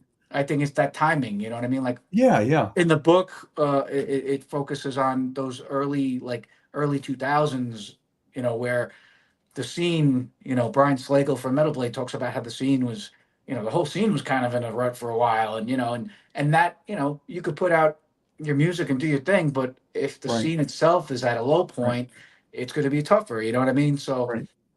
and because I think we just happened to get to a good point where we needed to be. It took Yeah. us a while to get there, but everything's kind of gone in that direction at the same time. Yeah. So, Yeah, you know, and it's weird. It's I think it's interesting that even somebody like me that hadn't been around on the dark heavy metal, death metal scene, but you could see it. If you're me, you could see it. Like you all have, like there's been this steady increase in improvement and following, but it just seems like boom, like there's a turbo boost yeah, I going mean, right now. we still got a long way to go. Don't get me wrong, but I mean, Sure. it's always at least gone in a positive direction. Was my Yeah, point. yeah, But we're yeah, still, we're still the underground, as far as I can tell. But yeah. but we're Well, still and here, and we're still trying to remain relevant. And I think we do in a lot of ways because of what we're creating and how we approach things, and we're just positive about everything. So yeah, we're just happy to still be here and do what we yeah, do. And to us, there's always further we can go for sure. So right. that's it. Yeah. All right. Last question from me, and then we'll go through the question over here. Where do the two of you all see Immolation in the next 3 to 5 years? Looking in your crystal ball. Just hopefully still going and still being able to stand on stage, and it'll be good. Yeah, I mean, we don't, we don't look too far ahead. We're trying to look ahead for sure, but Sure. we just love what we do. We're going to keep doing this as long as we can. I think all of us, all the bands at our stage are like the guinea pigs of this scene because we're the ones who've been doing this some of the longest, and we have to see how far we can take it because this is, it's a different kind of music. You had like Right. different music. A lot of people have done it older and older. Like you got the Right. Rolling Stones. They're in their late 70s, okay, Right. in their early 80s. Their music's a little bit different than what we do, and you got bands like Right. Metallica that are out there still killing it, probably better than they've Yeah. ever been. But Yeah. again, their music is very heavy and whatever, but it's still a little different than what we do. So Yeah. every music gets a little more extreme, and you're trying to see how far can we take it? How long can we keep Yeah. doing it? And everyone just does the best they can to keep going. And 5 years from now, I hope we're still going strong. I mean, if you told me 20 years ago, 30 years ago, would you still be doing this at your age? I would have been like, I don't think so. And Yeah. here we are. So it's. I mean, especially at this level, right? It's definitely, I think it's the death metal scene right now is probably the healthiest it's been. And Exactly. I know like Ross brought it up a few times when we were on tour, and he was just like, dude, it's like the fucking 80s out there, like the vibe. And I was like, yeah, it totally is, It is. It's pretty inspiring. It's a good time, We've been lucky to be part of that because not only, we stayed here and we push ourselves and we try and create the best stuff we can, but we've been lucky too to, have bands like Cannibal Corpse take us out and be able to go out with, Carcass and Obituary and, do, Cattle Decap, all these tours and all these cool things we're able to be a part of as well. It's cool teaming up with other bands and then you get nice crowds and you're able to play and bring in other people, and you're not playing to the same 100 people, 200 people every night. You're paying to like 1,000, 2,000, 3,000 on some of these tours, and that's good because then you get more people get to know who you are, because there's plenty of times we play even on the last tours we've done where they're like, oh, I never heard of you guys, or oh, whatever. They don't have a clue because maybe they just got into Cannibal Corpse 2 years ago and never heard Immolation, and here we are. So it's it's always interesting because every time you go out, you're always gaining a new fan or someone's just getting into the music, no matter how many years you've been around, and it's always a good thing. So the fact that the scene has been doing much better now, and we've been lucky enough to be a part of those things and continue to be a part of those things is great. So we feel especially very fortunate. We feel very fortunate for that as well. Yeah, and especially the two of you, and I know there's a lot of other ones that were behind the scenes that we're kind of the grassroots of this. It's incredible, especially for you guys to look back at that and go, what, like, wow, we were part of this. It's crazy when this whole book thing came about, it was just so bizarre because when you start going back, you're like, oh my God. And then you go through all the old pictures, forget it. That was just so crazy. It's like, wow. And then you get to the end and go, damn, I'm old. Yeah, we don't look back too much. I know me personally, I just look forward. I try not to look back at much, you know what I mean? I'm just all about what's next. So, Yeah. So Mhm. when you do take that time and you look back, you're like, oh my God, it's so crazy. You know, you're like, Yeah. wow, this was so long ago. Like you don't even realize, you think about how things were back then and you're like, wow, it's just nuts, Right. Right. Yeah. All right. I'm going to go through these for you real quick because I know you're probably like, all right, guys, enough is enough. Is Roy messing around? You guys use neck through body guitars. Is he messing with us? No, I think No. he mentioned that earlier. Oh, okay. Okay. I think, Yeah, we we do. do. We do. I mean, Yeah, I but have a like, couple of the bolt-ons that I still use now and then for yeah. rehearsing and stuff, but I think everything else we have is neck through. I mean, I've got predominantly neck through guitars. I have set in necks, like for instance, the like Eclipses, which is like a Les Paul body shaped guitar that I have. That's a set in neck. Yeah. So what it is the neck comes in, a little bit, and it's glued in body.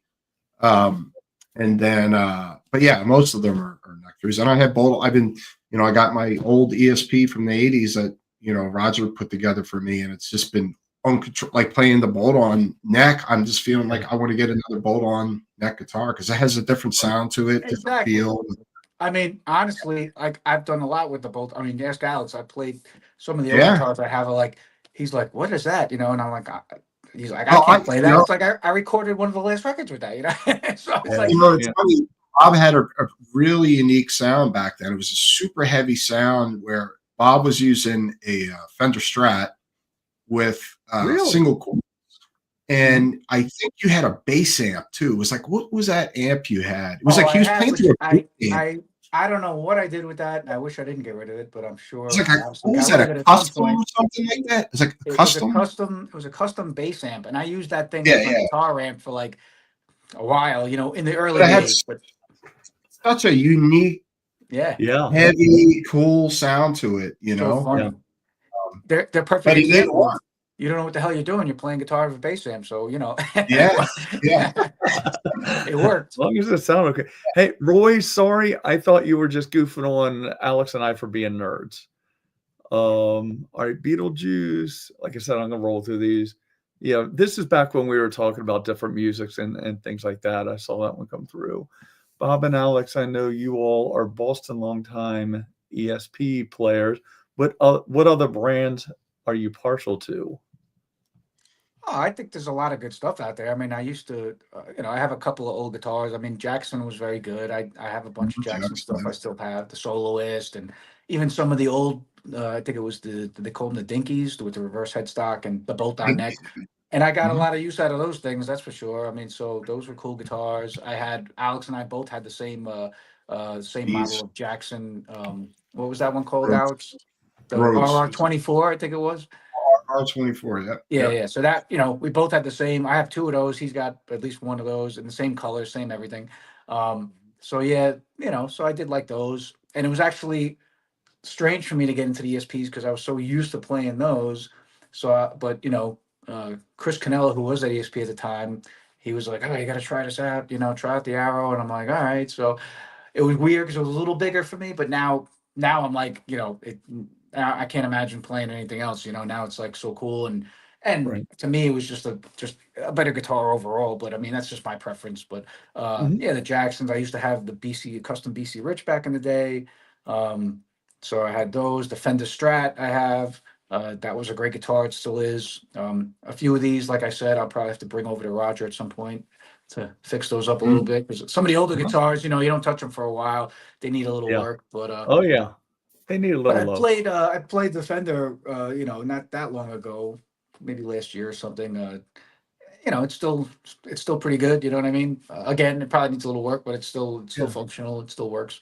So yeah, I'm just privy to the SPs now because, especially what we do, and I'm used to the feel now, and it's got to me, they're just very solid guitars, and I don't feel as comfortable playing anything else, and I like the feel of the Arrows when we're playing live. To me, is my favorite because of what I do, and I know Alex prefers those too live.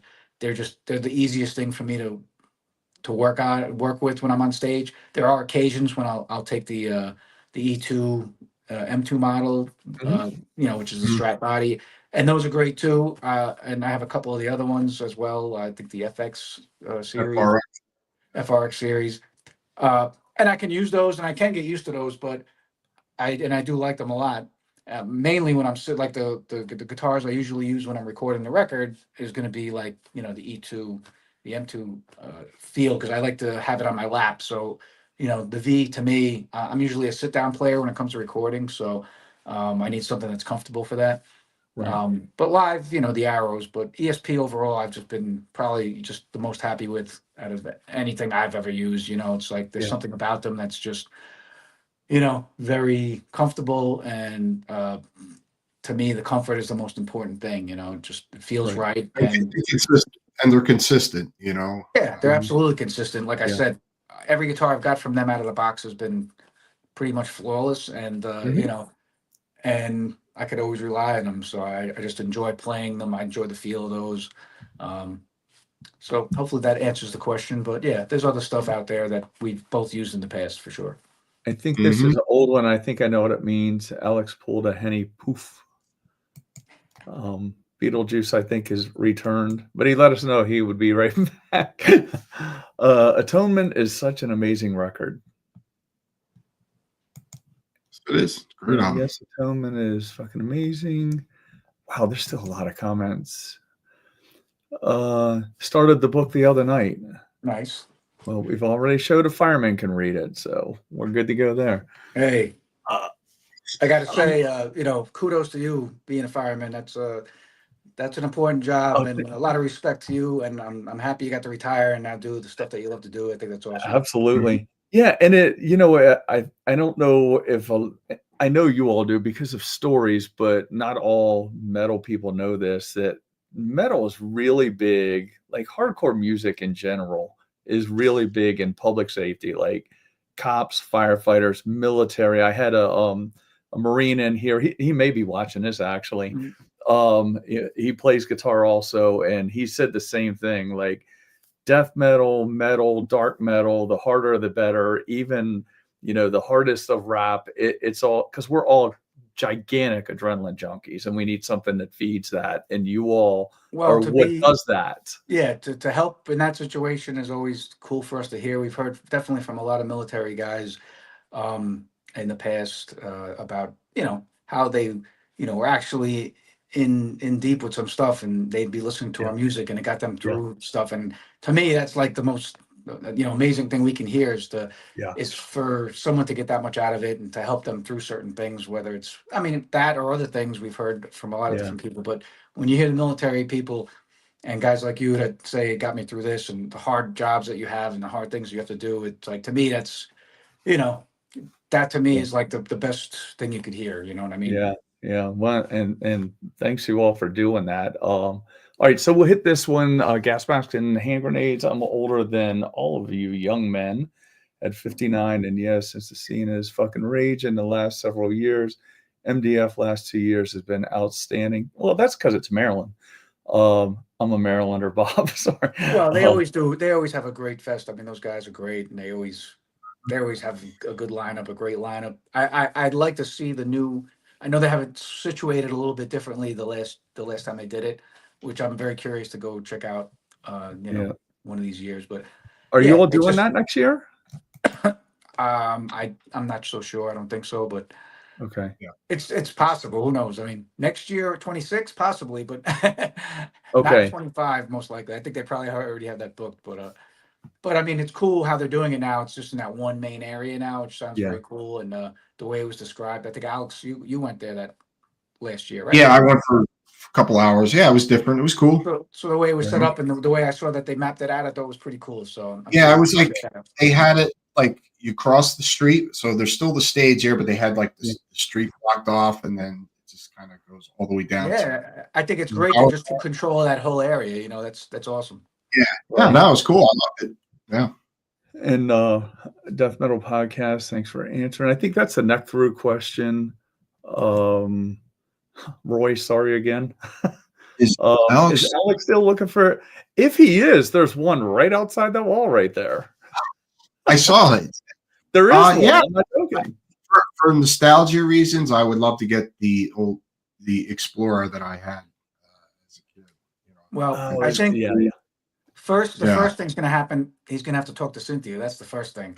No guitars until he talks to Cynthia. So maybe, don't you get know, me unless started it's free, I guitars. probably won't be buying a guitar till like 2028, maybe. Yeah, it's like you get a guitar. We'll share. You can come over. We'll share. Bolts on is clear and snappy. Let's see. I'm going down them now, Bob. I know you're probably tired, and Alex probably has to pee again. I'm just trying to be respectful. You're like, these guys keep going forever. You're good company, so I'm fine. I'm good. If you're good, we're good, man. I got nowhere to be tomorrow. Well, every day is Friday, except for guitars. What about amp heads? What led you to the XXX? I think what led us to the XXX, if I'm not mistaken, I think we were on tour with Suffocation. I think they had them, and I think I probably knew about them, but I didn't have them. So they gave us the contact, which happened to be David Alverson, right? What's David that? Alverson. It was David Alverson. Yeah. So I ended up getting his contact because he worked for Peavey at the time, and I spoke with him on the phone, and he gave me a great deal on. At the time, I got two of them for myself because I was, getting them for the band. So I just got two of those, and he gave me an amazing price on them. And Peavey, I always liked Peavey, and the XXX was kind of like, at the time, I was kind of into the rectifier, and the Peavey kind of was like that. But to me, I felt it was a little clearer than the rectifier. It had more of a clear sound. So, once we had that hookup, I was like, all right, let me get that going. Because I forgot what we had at the time. I might have still had, I don't remember what I had at the time, to be honest, before that. It could have been the old preamps or something, but I'm not sure we used those that long. I don't remember, to be honest. But and ever since I got the XXXs, I got to admit, I mean, those things lasted me till this day. I mean, I could still put those on and they still work. Alex will tell you something's wrong with his. It sounds weird when I switch them, and then I'd have no problem with it. But at any rate, it's like I still think the amps are good, and they definitely, they've dropped a couple of times. Never had to change anything. I think he was always amazed because I said I never changed the tubes in them, and he's like, "What?" And they lasted. So I can't complain about those. So we had the XXXs for many years. I like the XXX, but to me the EVH is like that on steroids. It's like it's just the quality and everything. It's just going to that. It's like having the real deal when you have the EVH one. And I mean, I'm super happy with using EVH now. It's definitely they're amazing amps. They have an amazing sound. And for live, I think we've been able to sound our best with those amps. Even I think every sound person we've had now is just like, oh yeah, those EVHs, keep using those. So yeah. Alex, same question for you. So the EVH, well, I don't know. EVH just kind of came on my radar. I was curious about them, and I used them a few times years ago, like festivals and stuff like that. They may have had it, and I just like, oh, let me, they may have a choice like, oh, Marshall Boogie EVH. I was like, give me the EVH, and so maybe the first time I played an EVH was Summer Breeze Festival in Germany, and I loved the amp right away, and I was pretty much sold, and I was like, I got to get one of these. I tell you, one good thing about those festivals is that when you play these festivals, you get to experience a lot of different amps, that you normally wouldn't get to experience because you can go into a music store and try something out, but I mean, it doesn't really give you the full effect. You know what I mean? So when you're given a choice between A, B, and C, and you're like, oh, like I used a using Kettner, which I did use an older one that Paul Orfino had in the studio on a couple of records as like a secondary sound, right? Mm-hmm. But we went and did a festival in Sweden, and there was a using Kettner that was like brand new, and it had like all these fancy features, and it's built in like a pedal board that operated with the unit. And I was trying to learn how to use it. It was like, but it sounded pretty cool and had a lot of cool effects in the pedal. It was just wild, So that's the interesting thing is when you do these festivals, you get to use these things firsthand in an absolute situation of playing live, in a real situation. So it's kind of cool. It does give you a little feel for stuff when you have that opportunity. So that is, a plus. And I think that's probably, I'm sure I had probably used a triple X in that respect before, as well as, the other ones like the other PV amps and the rectifiers, the dual rectifiers, the triple so you get to use everything under the sun pretty much. The new Marshalls, the Marshall, what is it, the 2000 or whatever, like all these different amps that would come out. We've got the opportunity to play on them because that's what you have as a choice, and you have to make it work. But at least you get the experience to check it out and see if you like it or not. And you could be like, oh, I've used that one a couple of times. I like that, Like we've definitely used the EVH a couple of times, or the later PVs, and I know they're a little similar. So I know I liked that type of thing, and the EVH was that's why it made the EVH so easy to work with. It was like having that triple X and those other PVs, but a really, better version of it, kind of, Right. Yeah. The ESP custom shops. They're not right. They're LTDs, right? They're all standards. I have one custom shop ESP. Yeah, I didn't know if he was talking about the ones that you play with on stage. We use we use the E2s or the LTDs. Yeah, we'll use them both. It depends on what, I think the last Folk Tour I used the LTD. I had the 2 as a backup, but I had gotten I had wanted the black metal one for a while, and I think Tony was nice enough to send me that one recently, and so I had been using that one because I always wanted to try it out, and it works. I just like it. I like the way it looked. I like the way it felt, and so I used that one most of the time, and I had the E2 as the backup. So use the LTD black metal for all the rhythm guitars that you did on Acts of God. That's done with the I use that one because again, when it comes to recording, you could come in with a $5,000 guitar, a $2,000 guitar, and an $800 guitar. But when the $800 guitar might be the one that sounds better on recording, depending on what you're playing. Because I found that like the LTD ones, sometimes the black metal ones, they have a little bit more of a mid, kind of like an even mid push that sometimes works better. You know what I mean? Like, but then when I play live, for instance, I had the E2. I forget which one that one. I think it was the E2 M2. Is that correct, Alex? Yeah, M2. I had that one, and that one I liked the way that one sounded live. For certain things. Like I noticed. I remember playing like the Beer Fest, and I had that one out at one of the Decibel Beer Fest, and I was like, wow, this one sounds really good. Like so it depends on what what you're doing, but for recording especially, I've just noticed sometimes it doesn't matter what kind of guitar you have. Right. Yeah. Maybe have a 2 or 3 or 4 on hand and see which one works the best. Yep. Yeah. Mm-hmm. And Beetlejuice says, yeah, it's fine. So Alex knows this story. So this person I'm going to talk about is my old boss here in the fire department. He used to take his county vehicle into our shop to the mechanics to be maintained. And at that time, we came to see you all in Silver Spring at the Fillmore, and we brought him. He loved it. That's when you all were with Cannibal. But anyways, he would take his truck into the shop, and I'll get into the therapeutic part. And the mechanics would call me, and they would be like, "You wouldn't believe the shit he listens to." And I was like, yeah, he's a big metal guy. And they're like, yeah, man, it's the hardest shit we've ever heard. It was hilarious. But yeah, we definitely, I'm not speaking for military, but I think I'm pretty safe in saying this. Definitely cops and firefighters.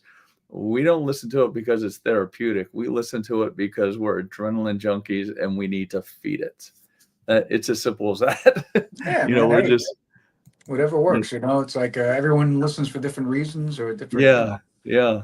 I mean, there's music that's therapeutic that we would listen to for other reason, but that's not but it. It's cool. Anytime some people, anyone comes up to you and says that, it's always a good feeling because you feel like, okay, wow, something we created, someone's really getting something out of it, definitely, which is important. Definitely. And Alex will tell you that the person I was talking about, he looked like a kid in a candy store when he went to see you guys. Great. Necrotia, let's see. What about Cases? Just curious. Cases? Enki Cases, like I have back here. Yeah. Yeah, Enki is it's pretty amazing, like to be able to go out on the road and take an Enki case with you and have 2 guitars, because a lot of times, I mean, look, when we're going out to these festivals and stuff, you know, back in the day, you can't always take 2 guitars. You take 1 guitar and cross your fingers, because, like, you know, you break a string, you're gonna be in trouble. You have to sit there and change a string, you know, in the middle of a song, you know, on a big festival. So it was really nice to be able to take 1 case that fits 2 guitars, whether it be the Strat version or now, you know, the V version. It's just Right. great to be able to take that out and feel comfortable that you have a backup all the time. You know what I mean? Right. So to me, and they're great cases. They're very light. Uh, they're easy to use. You pop off the lid, and you know, a lot of times I'll just open up the lid and sit it right there, and I don't even take it off, and it's right there behind my amp, and then I could grab the 1 guitar that I'm using, and if there's a problem, all I got to do is swap them out, you know, right there. So, Right. so yeah, to me, the Enki cases are just, you know, just And you were both priceless. endorsed by Enki, right? Yeah, we definitely have a nice little deal with Okay. them. They're very cool guys. They gave us a good deal on the stuff, and Yeah. and they're just, you know, they're awesome. You know, it's Yeah. and I know Right. they're always improving things as they go. You know, so Yeah. it's great. But they're a game changer. That was a big game changer, because, you know, both even in the States as well. You know, you put a bunch of guitars on there, you roll them right up into the trailer or whatever. It's nice and easy. You know, you don't have to worry about carrying stuff getting banged around. And even if they fall over, they're very protective of the instrument. So I Right. think the only thing you ever have to worry about with any case of any kind is when you go through, you know, TSA or the TSA. security at the airports. You know, these guys unfortunately don't know how to handle stuff at some times. Sometimes they're good with it, but there's times when Alex has had a lot of problems when, you know, things have been broken. We've all had an issue where things have Yeah. been looked at over the course of the past 30 years, and something's broken or something's fucked up, and you know, that's the problem. So no case unfortunately is going to do anything about that, because they open the shit up, and sometimes they're not very careful with what they're doing. But that's the only thing you can't avoid. But when the guitar's in the case and it's being banged around or thrown around, you know, in any other way, they stay really solid in there. So it's good. Yeah. Yeah. And Alex, yours usually returns from my house with a fire department T-shirt in it. Yeah. Look at that. I'm That's paranoid pretty cool. that they'll bang together, so I throw one of my T-shirts in there. Yeah. Nice. Probably still in there, actually. Yeah. I said, disregard the fire department T-shirt. I was paranoid because I had a hard time getting those guitars. The V's are tough to get in there if you're not talented like Oh, me. in the Yankees? Yeah. Yeah. Well, the big V's are really difficult, because I don't think they're quite designed for that. So Right. so those you have to kind of really finagle, and I think Alex had to make some adjustments here and there. The arrows are okay, but to someone that isn't familiar with the guitars and how to handle them, Yeah. it can become an issue in security. You know what I'm saying? Oh, Some people are careful, but Yeah. some people aren't. Even to the point of, like, you know, the case itself. You close the case, there's a latch, and you spin the thing. Yeah. I've had mine go through security and come back. The latch is open, but they put shrink wrap around the case because they didn't understand how to close the case. Which is like, you open the case, you feel when they put it back. You know, I guess they're not familiar with it, but more No, they're importantly dumb. is They're when TSA. They're dumb. when- I'll say that as a former government employee. They're fake cop TSA. well, I Dumb. think just some aren't paying attention, or maybe they're in a rush, or maybe they don't They care. don't care. I don't know, but I'm They're hoping not most of awesome them at care. their But job. But for instance, yeah, if you have someone that doesn't understand how to handle a guitar, they took it out, but they don't realize how to Yeah. put it back in. So it's easy Yeah. for us and it's perfect Yeah. for us, but someone that doesn't know what they're doing, they can have an issue, you know. But No, I joke luckily, about the T-shirt because I was paranoid that I was going to chip his guitars, like they were going to smash together. So I was like, disregard the fire department T-shirt Sure. between them wedged. I think between me, Alex, and Ross, there's probably like, 30 towels and t-shirts and stuff in there too, because, I'll always put, like, if I put something else in there, I'll put a towel around it, or I'll, just to be safe. Yeah. 'Cause there's so much Mhm. room in there, which is good. I mean, you have to watch your weight, because they are weighted good. The cases are great, but you got to put your guitars in. You could put a couple of things in, and when you're flying, you have to watch your weight. But I'm always putting extra towels in there to either wipe the Yeah. guitar down, or just to be extra careful, but those things, they handle the guitars very well, and they protect them very well. Yeah, that's another good example of good product, good company, Yeah, not absolutely. TSA, Enki. This person lives near the Peavey plant. Let's see, gas mask. Later, guys, he tapped out. I'm surprised there's still 12 watching. No, too bad. I feel sorry for them, but I tell you, No, it's a lot this has easier to been- do them and spend 3 hours doing them than watching them is a whole nother story. They have to do that in increments, I'm sure. So Yeah. Well, I'm lucky enough. I get to watch this back and I create chapters in it, but I watch it at 1 3/4 speed. So we'll be talking really fast. I found that to be Nice. easier. Alex is gonna reach out for one of your oh yeah. Okay. We got you covered. This is awesome. Immolation is one of my favorite death metal bands. Agree. That's cool. Yeah, and this Awesome. has been awesome. You know what?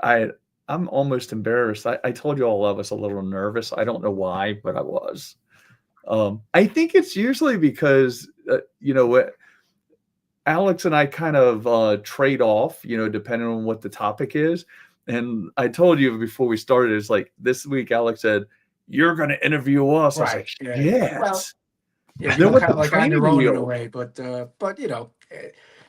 you This has did been great, great. and Alex was there to help out. Yeah, and, yeah. It's just like having a That's what made me conversation. feel Really. better. I was like, he'll be in the wings. And it's I don't even know why I was worried about it. I'm stupid sometimes. All right, let's see. I'm gonna go through these. Love the amp and head talk. Me too, Roy. Let's see. Throw this one. Beetlejuice is hanging in there. In general, their imports are like from the custom. So They're LTDs. They're imports. The ones that you had they're recently are Korea, right? Korean. They're amazing guitars. So Yeah. we've been talking about this recently that, the import guitars are becoming better than some of the USA guitars. Like the ones that me and Bob had, the LTDs are just amazing guitars. We use on stage and in the studio, so it's a pretty amazing time, I think, for guitar building, especially in places like LTDs and stuff like that are just so well built. Like the new and I know you will agree with me, Roger, like the new arrows that I got, just phenomenal. Flawless. Amazing guitar. And Bob, we talk about this a lot. And it's kind of cool. I got I was going to talk about it next week, but I'll talk about it real quick now. A legato. We had a question a couple of weeks ago from somebody that was watching. He was in Germany, Belgium, somewhere over there, in Europe. Who was it? John. No. He was somebody that was watching. Christoph was his name. So he was asking about, we do a lot of talk about new guitars and frets. I think it's odd that you have a new guitar that you buy and you need to get fret work on it. But sure enough, he took it to a luthier. He touched base with me on email yesterday. It was kind of cool. And said, yep, took it to a luthier. All the frets were high, got a fret job on it and a setup. And he was super happy. Cool dude too. So, it's just kind of odd. But the last few LTDs that Alex has brought in, they've been great. Like you said, right out of the box. But that is a rarity, unfortunately. Gotcha. Let's see. TSA. Don't get me on TSA again. TSA ran over my friend's Les Paul that was in the case and he freaked the fuck out in the airport. Man, it happens too much. And dude, trust me, it happens to everybody, even government people when they're traveling. I'm looking forward to the new album. We all are. Yeah, we are. So am I. Moving on. He learned a lot. Roy, thanks again for joining us. Wait a minute. Let me get to the end. I'll save the best for last. Killer show tonight. Thank you. I think it's been great.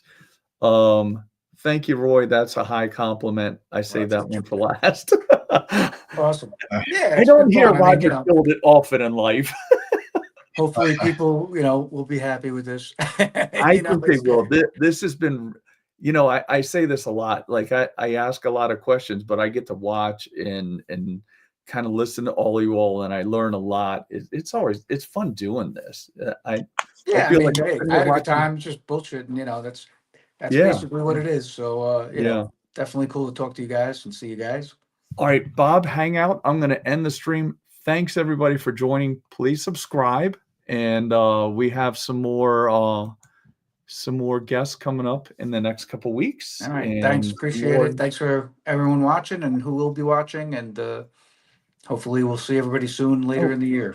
And don't forget, Yep. pick Check out up the your book copy. right here. Right It's there. a good one. Yeah. There you go. I'm Thanks everybody for joining. All right. Good Take night. care.